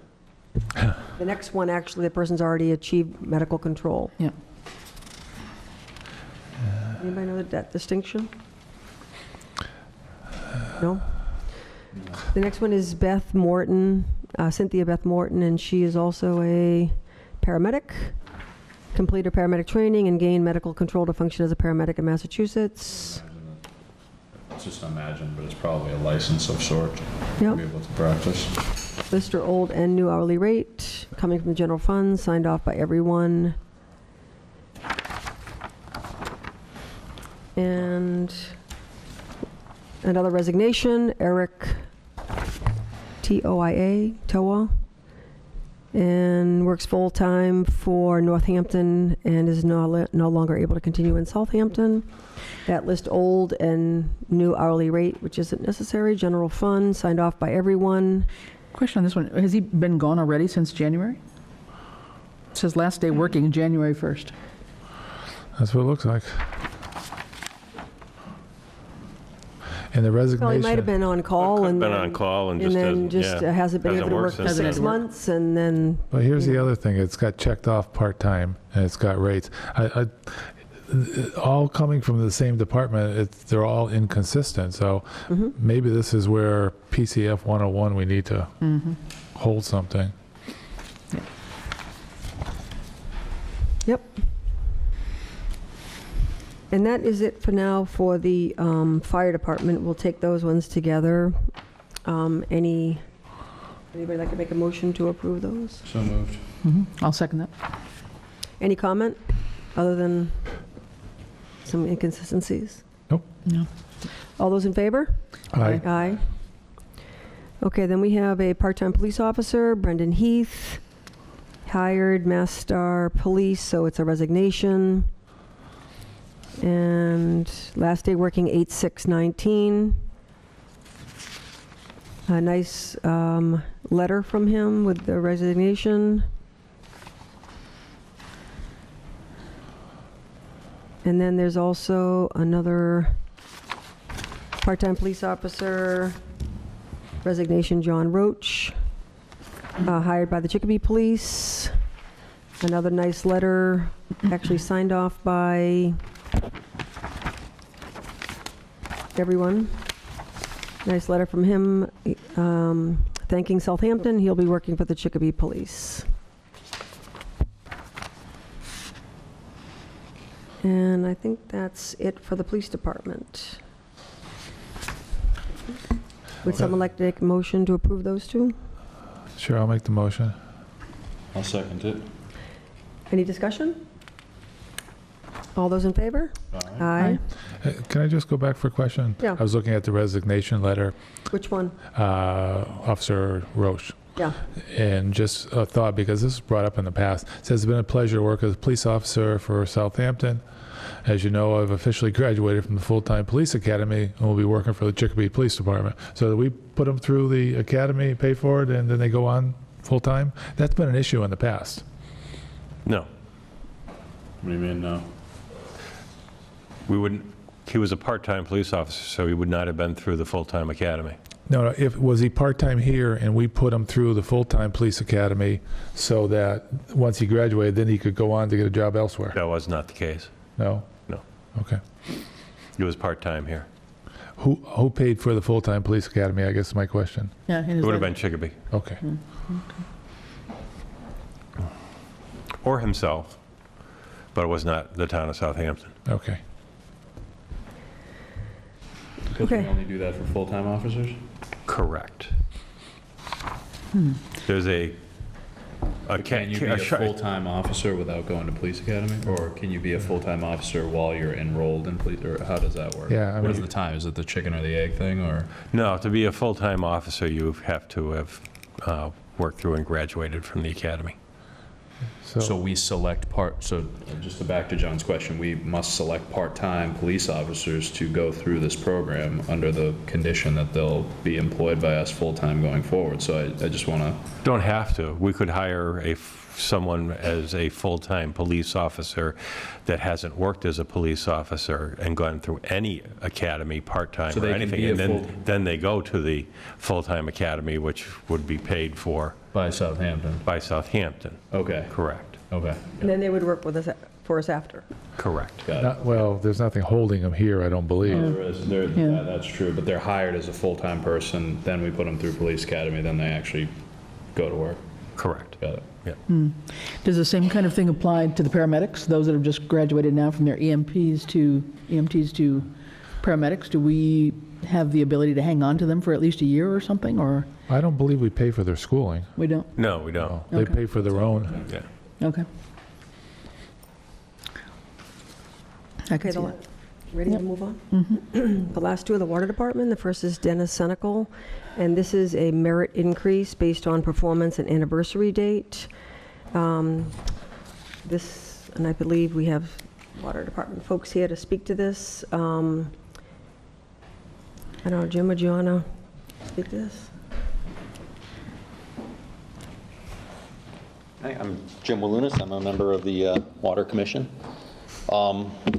We have had Dennis for a year, and we've trained him on the system, and it came to our attention that he wasn't getting paid in the average range for this position in the area. So we're trying to move him up so that he is in the average pay range for this job position in the area. Do you have normal steps like other departments do? So after a year, you go from this step to that step? No. So this isn't a step raise, this is something you're basing on No, yeah. the marketplace? On the market, yeah, and the position was recently filled locally in another town for $32 an hour. And the Mass Water Works tells us it's somewhere between 20,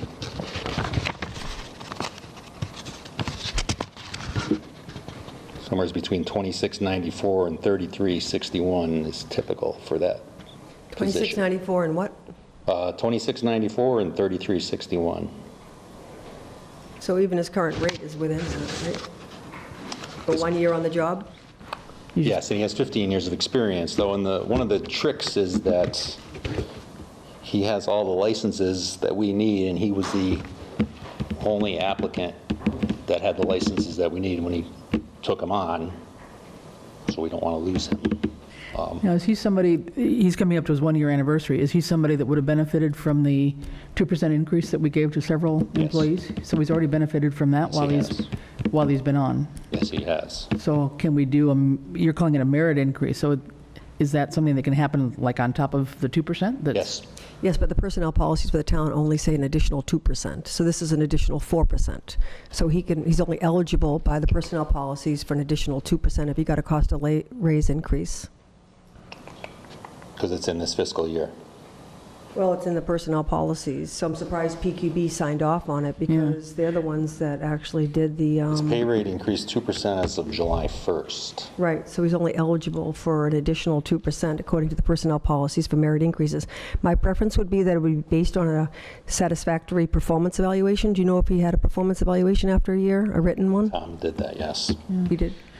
Well, Because I think it just opens up a can of worms. So, I mean, I think that I would like PQ, I think if I consistently hear that the pay in this town is low, and I think that it should be, Jacobs came in and gave some guidelines which people didn't find particularly helpful, and it seems logical that PQB would start to undertake a review and recommendations to our board to get, town employees back, up to where we think they should be. My preference would be to start with administrative assistants, since we might be looking at a $15 minimum wage anyway. But I just think it's somewhat arbitrary if it's not based on a performance evaluation. I mean, it's in your budget, so you have the right to do it, but the only thing is the personnel policies say that he's only eligible for a 2% additional raise merit. Really, though, I'm confused. If the person got a 2% at the beginning of the fiscal year, right, this budget year in July, so why would they be eligible for something already 2 months later? That's not normal. And if it's a merit increase rather than a step increase, I mean, for me, wherever I've worked, a merit increase means way over and above your normal job. So there's got to be some written justification to show, what special consistent performance somebody has had that really merits the merit increase, I guess I would say. I mean, we're also trying to get So- this in line because we're fear losing him, because what happens if we lose him is that we have to immediately hire an outside contractor to replace him, which would cost us more than the increase. Yeah. Because we have to hire, we aren't have you- to have 2 operators by the DEP requirements. But aren't you setting a precedent by giving somebody their normal 2% increase that other town employees got, and 2 months later, then another 2%? I mean, you're playing with fire here, I think, a little bit. But, I mean, at a minimum, I would want to see, you know, that there has been the evaluation, but also that is a substantive evaluation that shows that it's a merit increase because of some particular wonderful thing he's done or something, Because, the system has to be operated. It's not, it's not anything that you can just walk into the job on day one and do. There's 2,000 valves in the system. There's Sure. several different facilities. There's chlorinators. There's, it's a just complicated job. Yeah, I just think that, normally if there were a step system, then getting an annual step increase is kind of the normal process. When you're talking a merit increase, I mean, based on years I of think service. you've got to, I think your merit has got to be usually based on something you've done over and above your normal job expectations, is usually how I've seen it anyway. So I don't know what our personnel policies say, but I would just want to be sure that they've looked at that carefully on their end on PQB. I will tell you what our personnel policies say. Exceptional performance by an employee may constitute grounds to recommend an employee for a merit wage increase. Under such circumstances, the appointing authority or department head shall submit a fully completed personal change form together with a comprehensive written recommendation to the PQB detailing the basis upon which such a recommendation is warranted. Merit increases are not to be regarded as common practice, as they intend to recognize performance over and above the employee's expected level of full performance. The amount of such merit increase shall be determined by the PQB and the Finance Committee with the final approval by the Select Board, but shall not exceed the amount the employee could normally expect as an annual wage increase under ordinary circumstances. For example, if the annual increase is limited to 2%, the merit increase amount may not be more than additional 2% above the annual increased amount.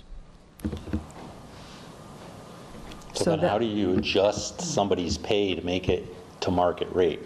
You do an analysis by PQB of all town employees, because he's not the only person that might be considered to be underpaid relative to other towns and employees. The fire station just did that. Tammy? Yeah, I mean, I think the Department of Revenue said that we shouldn't be giving mid-year raises, and so I think that, Yeah, I think we have to be careful with this, and I wouldn't say that I'm sympathetic to your cause, and I'm also sympathetic to the consequences downstream, which you've articulated. However, based on what she just read, I mean, I would like to see the performance evaluation. I would like to see the reasons for this. I don't want to just see it on this piece of paper, which is really just the boilerplate form to be able to push this increase through. And I guess I'm curious as to if any of those things were done. I mean, it's hearsay at this point as to whether or not a performance evaluation was actually even done. I don't know that either. And that should be public record, and we should be able to see that it was actually executed. I mean, we need to be able to, as Rini articulated, I think it is commonplace, or at least it's commonly stated, that employees in this town are underpaid for the jobs that they do, and I think that we do need to do a better job of looking at that, but we need to do it systematically, and there needs to be proof to it, and we need to be able to stand behind it. It can't just be that anybody that wants a pay increase comes up here and goes for it, and we just go one by one down the line. We need to do a better job of doing this. I mean, there was a wage study done, which disappeared. the wage study had a lot of controversial points to it, and I think that's what I referred to as the Jacobs study. Yeah, that one. And I don't think the town ever adopted it. No, it the didn't. Jacobs study We was just never paid to have adopted. it done and never did anything with it. Well, there were other parts of it, like the job descriptions were adopted as a template. I mean, there are parts of it that were agreed upon, but some of it wasn't. So Yeah. I think it's tricky too, because, people say, oh, so-and-so left and they went to work to Easthampton, went to work for South Hadley. I mean, this is not I'm not referring to you, because your employee works 40 hours a week. But, municipal employees in this building work 4 days a week. And, you go to work for a town that's 3 times the size of this town, you're probably now going to be a supervisor, you're going to have direct reports, which is not a picnic, and you're going to work 5 days a week. So it's not apples and oranges. It's not apples and apples. So, I mean, Yeah, I mean, I'd just like to see some of the, I'm not I'm opposed to this, I think, right now, personally, but I could be convinced, and I'd want to see the performance evaluation. I'd want to see the reasons for the merit increase. I'd also want to see pretty hard data that suggests that we're outside of the average that you suggest. I mean, I haven't researched this, so I'm just taking We your have word stuff for from it. the Waterworks Association. I mean, we can, So like, I can be convinced on this, but like, I need to see that type like. of stuff. I can't just have. The amount they're currently getting is within the range that you just stated. I mean, even the current rate is within 2694 and 33,661. So, I mean, I think comparing it to like towns, I mean, I think that if you did the homework and determined that it was exceptional performance and it was based on a merit increase and it's a 2% additional, and that other towns, employees of the same, classification are getting, that much more, then you can convince me to, because I think you have to do that, otherwise it's opening up a can of worms with other employees in town, and, it's mid-year. Everybody works so it's, hard. The town voted down an additional $12,000 increase for another town water employee at the town meeting, so the budget, I mean, and sometimes I think grants and enterprise funds are kind of used as an excuse, like it doesn't matter, it's coming from an enterprise fund, or it doesn't matter, it's coming from a grant. We just heard that from this Council of Aging. Don't forget, the director's position was moved from a grant over to the operating budget, so you can move money here or there.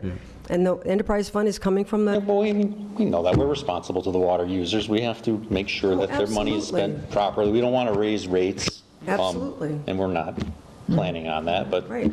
I mean, it's all thought out. I think the main thing is just to the extent that we actually have something written down in our personnel policies, procedures, that we just follow that. I mean, so just to I mean, come we back have with. information from the Mass Waterworks, but we don't have of course, the 2% thing. Right. I mean, this There's no way. is a personnel policy thing that was created by the Personnel Policy and the Procedure Board and approved by us. Yeah. So why this PCF actually made it through, I mean, this was a 4% raise on the PCF, and it says very clearly here that a merit increase is not to exceed what was currently already given. And if that, I just wasn't sure whether he had actually received the 2%. If he hadn't, then, that would have been different. But you just told me that he did get the 2% like the other employees did, so, As far as I know, yes. okay. So then this would be 4% on top of that, so the raise would be like 6%. Right, he went from 27 to 2754 on July 1st. And now we're trying to go from 2754 to 2864, which is 4%. Yeah, if you just added the 2% more, it could be 2807, so we're talking about 57 cents an hour difference. Right. Right. Which is about $1,000 a year. What do you want to do? I'd like to hold off on it until we see the backup information. I mean, the water, the comparative rates, I think that Jim has talked about, and then some sort of evaluation that demonstrates the merit that is being asked for. I mean, the work over and above his normal duties or something like that. I mean, I'm just in favor of following the process and the procedure. Yeah, and then just a quick notification to PQB to make sure that they actually looked at their policy, just to They're the ones just to doing it. remind them of the policy, to make sure that they've accounted for this and what their thoughts are on that. Yeah. I think those three things are reasonable, I and think we then, could do that and come back next meeting, and I'd be Okay. fine with it. Great, thanks. The second PCF is also the Water Department, and it is for an administrative assistant. This is a new position for up to 10 hours a week. And this will be a posting.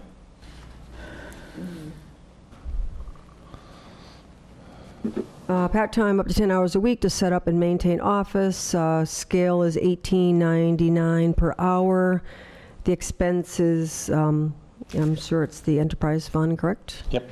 Annual expense is $991278 for 10 hours a week for 52.2 weeks. And this has been signed off by PQB and Finance. Any questions? Yeah, normally there's a copy of the posting attached, and I don't have one, but as long as Ed's okay with it, I'm fine with it. Ed, did you hear that? No. There's no copy of the job description attached, which normally it is, but as long as you've gone through it, I'm okay. Okay. Is this a new person coming on, or somebody, we're trying to combine positions in a couple places? Is Yeah, this we're taking person? them from here to us to complete a certain amount of hours. Up to 10 hours a week? That's why it was explained she to me doesn't that the go rate over a is on the certain high side, is because that you have somebody in mind that's currently internal candidate, and that is their current hourly rate, correct? Correct. Because that is high for administrative assistant if it's a new position. I'm just going to say, is that the way to do it? Not really. Yeah, I mean, we're talking about following PQB. We're going to set up a rate and post it to say Mary gets the job. That's not really public posting. You know, what if there's somebody else out there that wants it and is better qualified?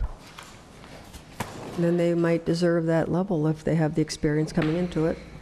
But shouldn't just be posted at a scale that the PQB feels is good for an admin assistant?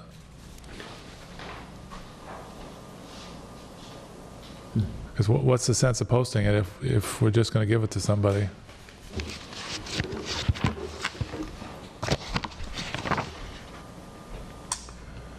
And it has to be posted because it's a new position, it has a new job duties, et cetera. I mean, that's why we would be posting it, right? Because it's not an existing position. Do we have any process that we can just promote somebody from within? If we have somebody good in this case, to move into a position rather than going through a posting, a public posting? Well, keep in mind, they haven't received the position yet. This is somebody, they're going to post the position. I mean, I've been in situations where we have an internal candidate, somebody who has a strong possibility for the job. No one's given that person the job at this point. No, but the rate is based on But that. the rate is based on And attracting, well, I think we just heard that the rate's based on somebody internally that would like the job. That's okay. I said that. Yeah. Well, That's if not the- what they're, But if that's the case, What is the regular rate for an admin assistant? Because then again, now are we setting this up again? yeah, that's what. Yeah, we just hired an admin assistant for the assessors that may or may not be shared with the town clerk. I mean, the person So may whatever be, that salary rate was. yeah, may be well qualified, but every time we do something like this, it just sets us up. Like there should be a different process. Agreed. Agreed. Because, I mean, it's resource sharing. It's Yeah. kind of the way to go because we may not need her for 10 hours. So, what you said, Jim, let me just ask you a question. So, this is a person that has a position already that's just going to extend her hours, so she's going to stay in the current position as well as work for you? Yes. Okay, and the so, position is currently benefited, so it would not add benefits other than the total hours that would, I don't know, how much is this person working now? 32. Why can't they work two different rates? Okay. Yeah, What's that? Why can't they work two different rates? They Why could. can't they work an admin rate and then whatever, I don't know who this person is, but it seems like we're trying to back into their current pay rate. Is that what we're trying to do? Why can't they work two different rates? Can they work two different rates in town depending on the job that they serve? Of course. Like, for instance, if you double down as the custodian, I don't think you'd be paid at the town administrator rate for that. I mean, I think Randall pays different rates. I would want more for the custodial position. But you know what I mean? I think Randall pays different rates depending on whether they're working at the transfer station or whatever, right? Yeah. Why can't we pay a different rate? Why can't we pay? I guess technically we can. I guess the other question is, this is up to 10 hours a week, and if this person's working 32 hours already, it kind of puts a cap of 8 hours a week that she should be working, otherwise there's overtime. Or is that not true because they're working for a different department and it no, it's resets the true. clock? No, it's the same town. Still 40 hours. The same town? Yep, you have to pay overtime. That I was unaware of. Okay. Okay. I mean, if you want to know, though, the personnel policy, I mean, it's not followed. Whenever department head or appointing authority seeks to fill a newly created position or to fill a existing vacancy, a fully completed personnel request form and a detailed job description shall be prepared and presented in writing to the PQB in order to ensure compliance with the personnel bylaws, rules and regulations, and state and federal laws. The job description should include X, Y, and Z. The PRF should include job title, reason for request, anticipated start date, pay scale, number of hours per week, expense account line. The PRF with the job description shall be initiated by the accountant to verify the availability of funds and submitted to the PQB for job scoring. The requesting department head or appointing authority or the designee shall meet with the PQB if warranted in order to participate in the scoring process to establish the appropriate wage rate for the position. And also, like you said, also says the publishing, the department head or appointing authority shall also submit with the PRF a copy of the notice she proposes to publish when advertising for the job applicants. The PQB has the right and responsibility to offer input into the content of the advertisement to ensure it adheres to the rules and regulations. And it goes on.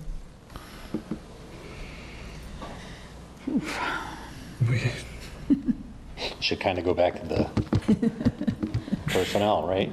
You know, Sort of seems that way. I'm surprised they signed off, because they've been before us many times saying, Yeah. we need you to follow the process. Yeah, yeah. They do. I think they helped us with the application, I believe. I'm not positive. Yeah.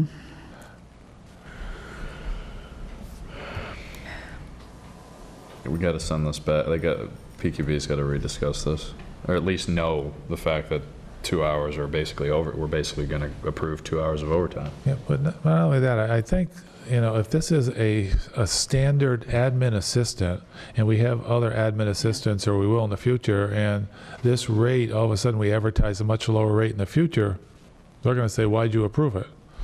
And our answer shouldn't be because somebody else was already getting this rate, I would favor a range. Yeah, we need a rate range. A range. Yeah, a range. And then the offer letter would have the, Well, the range would give you the latitude of looking at experience of the applicants. right, and the offer letter would have, Yeah, and then you can decide this I I person's think we've got to worth. take a look at what we've just hired on recently, Yeah. too, with our Board of Assessors. And their experience as well. Yeah. Yeah. Correct. Also, I believe the water department is paying somebody in town hall, is it the treasurer's office right now? Treasurer, yeah. To help with the bills, is that going to take the money off of that? no, that You're is still gonna have to through, pay? that is through accounting. That does in Okay. our overhead, I believe. I'm not Correct, positive, you're correct. Our overhead. That's not going to That's not going to change. change. This is going to be paperwork at our office. A lot of it has to do with our water system improvements that require tons of extra paperwork. And also, we're going to use her for meeting minutes because we're struggling Yeah, with meeting minutes. yeah, And we've been struggling for like 6 years with meeting minutes, so yeah. we want to get that in line. Yeah, I don't blame you. Well, Well, if we bring this back again to PQB and ask them for the posting and for the range and to, Yeah. follow exactly the policies they created, follow their own procedures. that would be good. Yeah. Yeah. And certainly if you have somebody that has done a good job for the town and it doesn't put anybody into overtime and you have a candidate, that justifiable. versus trying to bring someone in for 10 hours a week. Yeah, 'cause- Certainly we support a lot of what you're trying to do, but I think if you follow the rules on both these positions, that'll Yeah. help us. Yeah, it's just could be an internal posting, so that's not an Yeah. issue. Yeah, Sorry to make you do more work, Jim. yeah. And we're okay to leave the hourly rate this way, at this rate, or we're going to do Well, the they're going to range? give a range. Range. It's gonna Maybe put We'll a give a range, and then the offer letter would contain. And they usually score a position based on, PQB usually does I that. wasn't in on this earlier, so I don't know exactly what happened. This happens, That. Classified positions. this happened before, yeah, so. Yeah. Yeah. Yeah, thanks a lot, though, for coming. Okay, good, thank Thanks, you. Joe. Thanks, Jim. Thanks, Joe.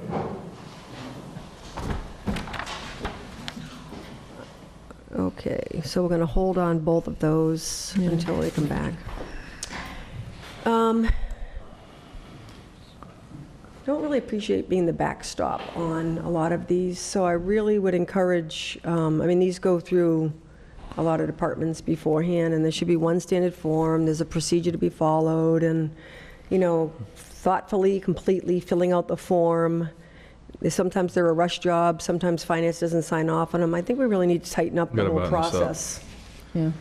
Yeah, and Yeah, it's not- hopefully with the new forms it will. And one of the things I'm actually trying to see without spending a lot of money with the new forms Yeah. is, because they were created in Word, is to see if we can get a software program to create them that if you don't fill in one of the required Yeah. Well, you boxes, submit. that you can't. Mandatory fields, you can't sign off on it until Right. you're done. Yeah, exactly. That's not hard to do. Yeah.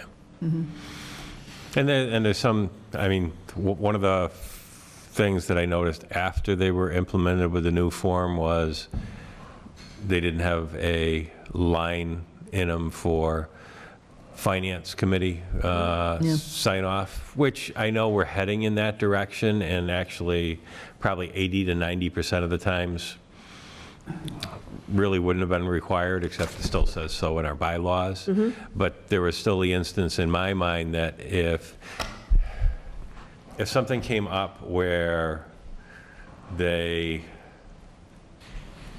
department wanted to give somebody a higher hourly wage than the person that left, or there was more hours than the person that left, that there was some change to the position like that, there was a financial change, that it should definitely be signed off by the finance committee. Right. I mean, granted, if you've got a position that pays $20 an hour, it's 16 hours a week, and the job description hasn't changed, and the money's in the budget, yeah, you're probably going through one more step than you really are required, but there are instances where it is impacting the budget and should have that slot in there, so. Yeah. And actually, I hadn't even noticed until tonight when you were talking about it, is I'm not a big fan of referring to whether it's biweekly, bi-monthly, biannual, or any of that. Right. I would, they'll probably look at me cross-eyed, but I may ask them Yeah, that's if it just makes more sense confusing, to go back actually. to weekly rather than, I understand we're paying every 2 weeks, but, Yeah. It just confuses things, I yeah, think. exactly. And I've just learned that, a department head may propose something that's good for the department, but, I mean, you as the TA and the supervisor theoretically of a lot of these department heads, not some of them that are overseen by boards. I mean, I think you have the oversight of all the departments, and what I've learned is that one decision opens up a can of worms, and that other certain department heads might not know about it. Yeah, it's a domino effect. There's no So doubt about it. Yeah. any role you can play in sort of educating them about consistency is Yeah. really helpful, because we pay for every decision that's made like Oh, that. absolutely.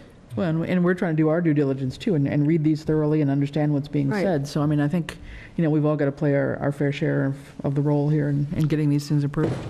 Right. And if they're all filled out thoroughly, completely, and according to the policy, it makes our job a lot easier, instead of us feeling like For sure. we're asking people to come in and speak to something, and then we're sending them out without, X, Y, or Z filled in or whatever. It's not fair to them either. All right, so we have a permit for Conant Park for September 7th, Barbara Tatro.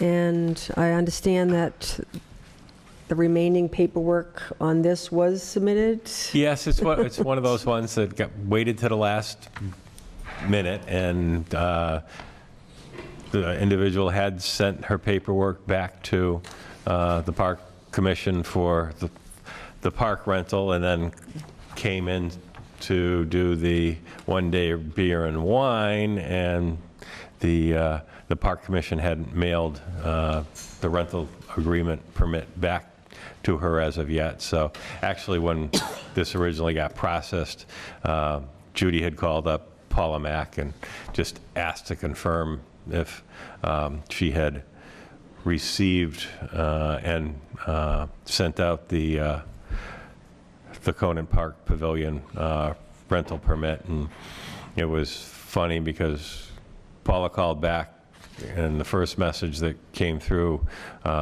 was that, well, she had sent the information to the person to fill out, but hadn't received it back, and probably within 20 minutes of that, there was another phone call back from Paula that, oh geez, mailman just came, went to the mailbox, and yes, I have it in the mail today. So then she had to send it back to her. So then the individual, I think it was last Thursday, brought a copy into the office. So everything, I had a verbal on the fact that there was actually a permit issued, but we were able to get a copy of that. So everything is in place. So I'll make a motion, we accept it. Yeah, I'll second it. All those in favor? Aye. Aye. Aye. We could also update this form too. The date, the prices are out. Yeah. Have been updated since then. Since Francine's not here, would you like me to read the warrants? That'd be wonderful. Thank you. Well, I think they're trying to be frugal and Save the, what's and already printed. use up the ones that they've had printed. And Just reading to sign it. Okay, warrants, P20-8 for $237,263.05. It's a payroll warrant. PD 20-8 for $39,284.94. Payroll deduction warrant. PD 20-8A, $153,311.92. Payroll deduction warrant, additional health insurance and retirement. W20-9, $1,463,855.02. Vendor payable warrant, including HRSD quarterly assessment. Those have been signed by Francine, so no motion is needed. But I do have a question. Payroll warrant and payroll deduction warrant, is there a difference there? yeah, the payroll warrant is the actual pay to the individual. The payroll deduction warrants can be, but in this case, we don't have Social Security deductions, but the deductions for health insurance, retirement, Okay, anything like that. So it's done separately. thank you.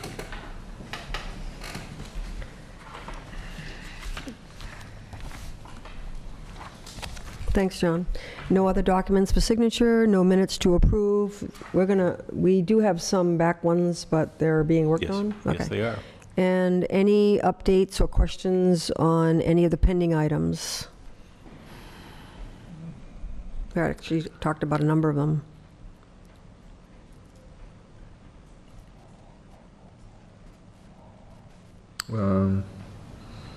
Yeah, I mean, are there any updates on the land donation, possible land donation? Not that I'm aware of.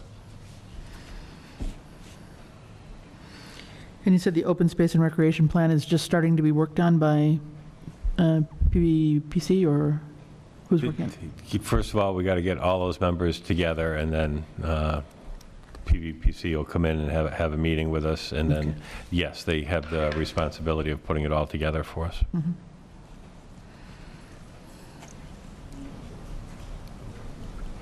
And the Old Town Hall, you're setting up an appointment for.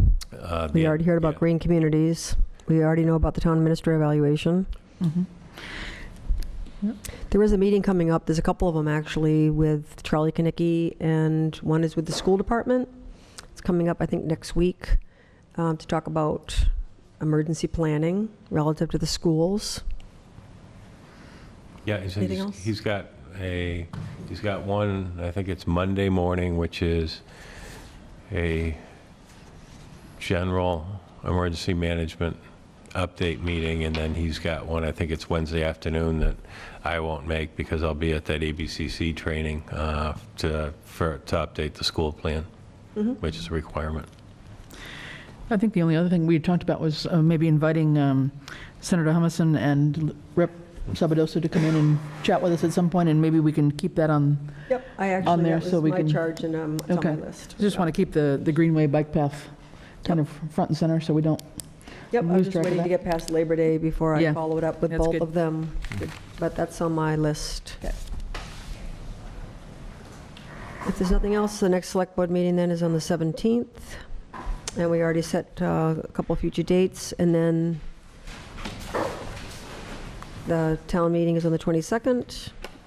Articles for the special town meeting, as of right now, is the East Street Bridge borrowing. And we talked about a couple of other ones that haven't been approved yet. Anything else before we open it up for the public?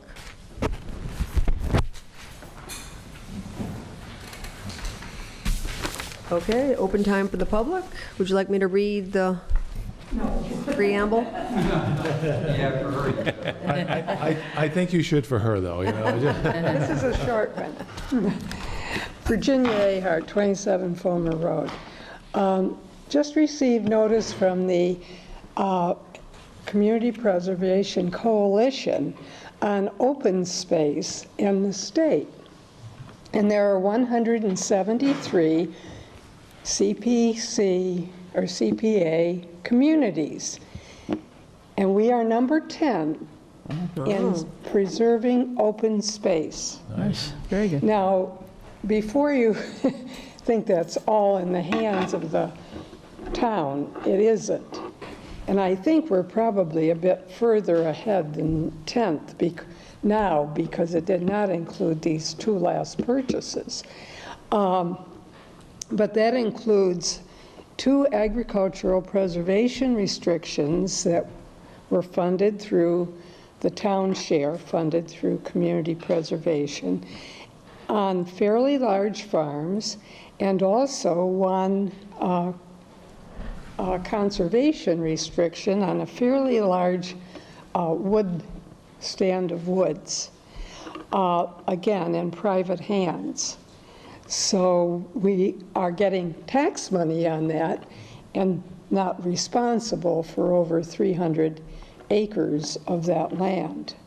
But I do think probably with our last 2, we may actually have moved up a bit. And for being number 10 out of 173, I think we've done a good job. And I really want to thank the town for their support of that. A question for you. Is it based on raw acreage, or is it a percentage of the total? No, it's the actual acreage. Okay. So Boston's never going to be on that list, huh? I don't think so. But I was surprised about a few. Most of them are in the central or eastern part of the state, where they are feeling, I think, a really big push and pinch on open space. Okay. And I've been amazed at where some fairly large towns or cities have actually saved a good-sized farm. That's good. Is that list somewhere that we can see it, or you can send it to Ed so we can kind of put it out there? I can go back and see if I can get it again. It'd be nice to have it and maybe put it on the website. Yeah. I mean, being in the top 10 is nice. Yeah, especially when there's 173 out there doing this. And is the Clearwater on Glendale, that's been counted in already or not? No. Clearwater hasn't been counted in that Well, list. I don't think Clearwater is, Wow. And also that the adds CR up to on not Pomeroy quite. Meadow that we haven't gotten yet, The with two. 75 acres. Yeah. Right. not quite 100 more acres. Great. But those are town responsibilities. You said CRs. Would the CR that we should have coming on Pomeroy Meadow for that 75 acres count towards this? From Christina Madsen and her sister? It Would that might count? if we put funds into it. When people privately do CRs, that's not Okay. our, Well, if it I gets- know of 1 private one already, Yeah. besides the one that's going to come on So that. like minimal dollars could get us up to top 5? I have no idea. But I thought it was something we should be proud of. Yeah. Very good. Absolutely. Very good. Thank you. Thank you very much. We have no other executive sessions, so I'll entertain a motion to adjourn. So moved. I'll second that. All in favor? Aye. Thanks.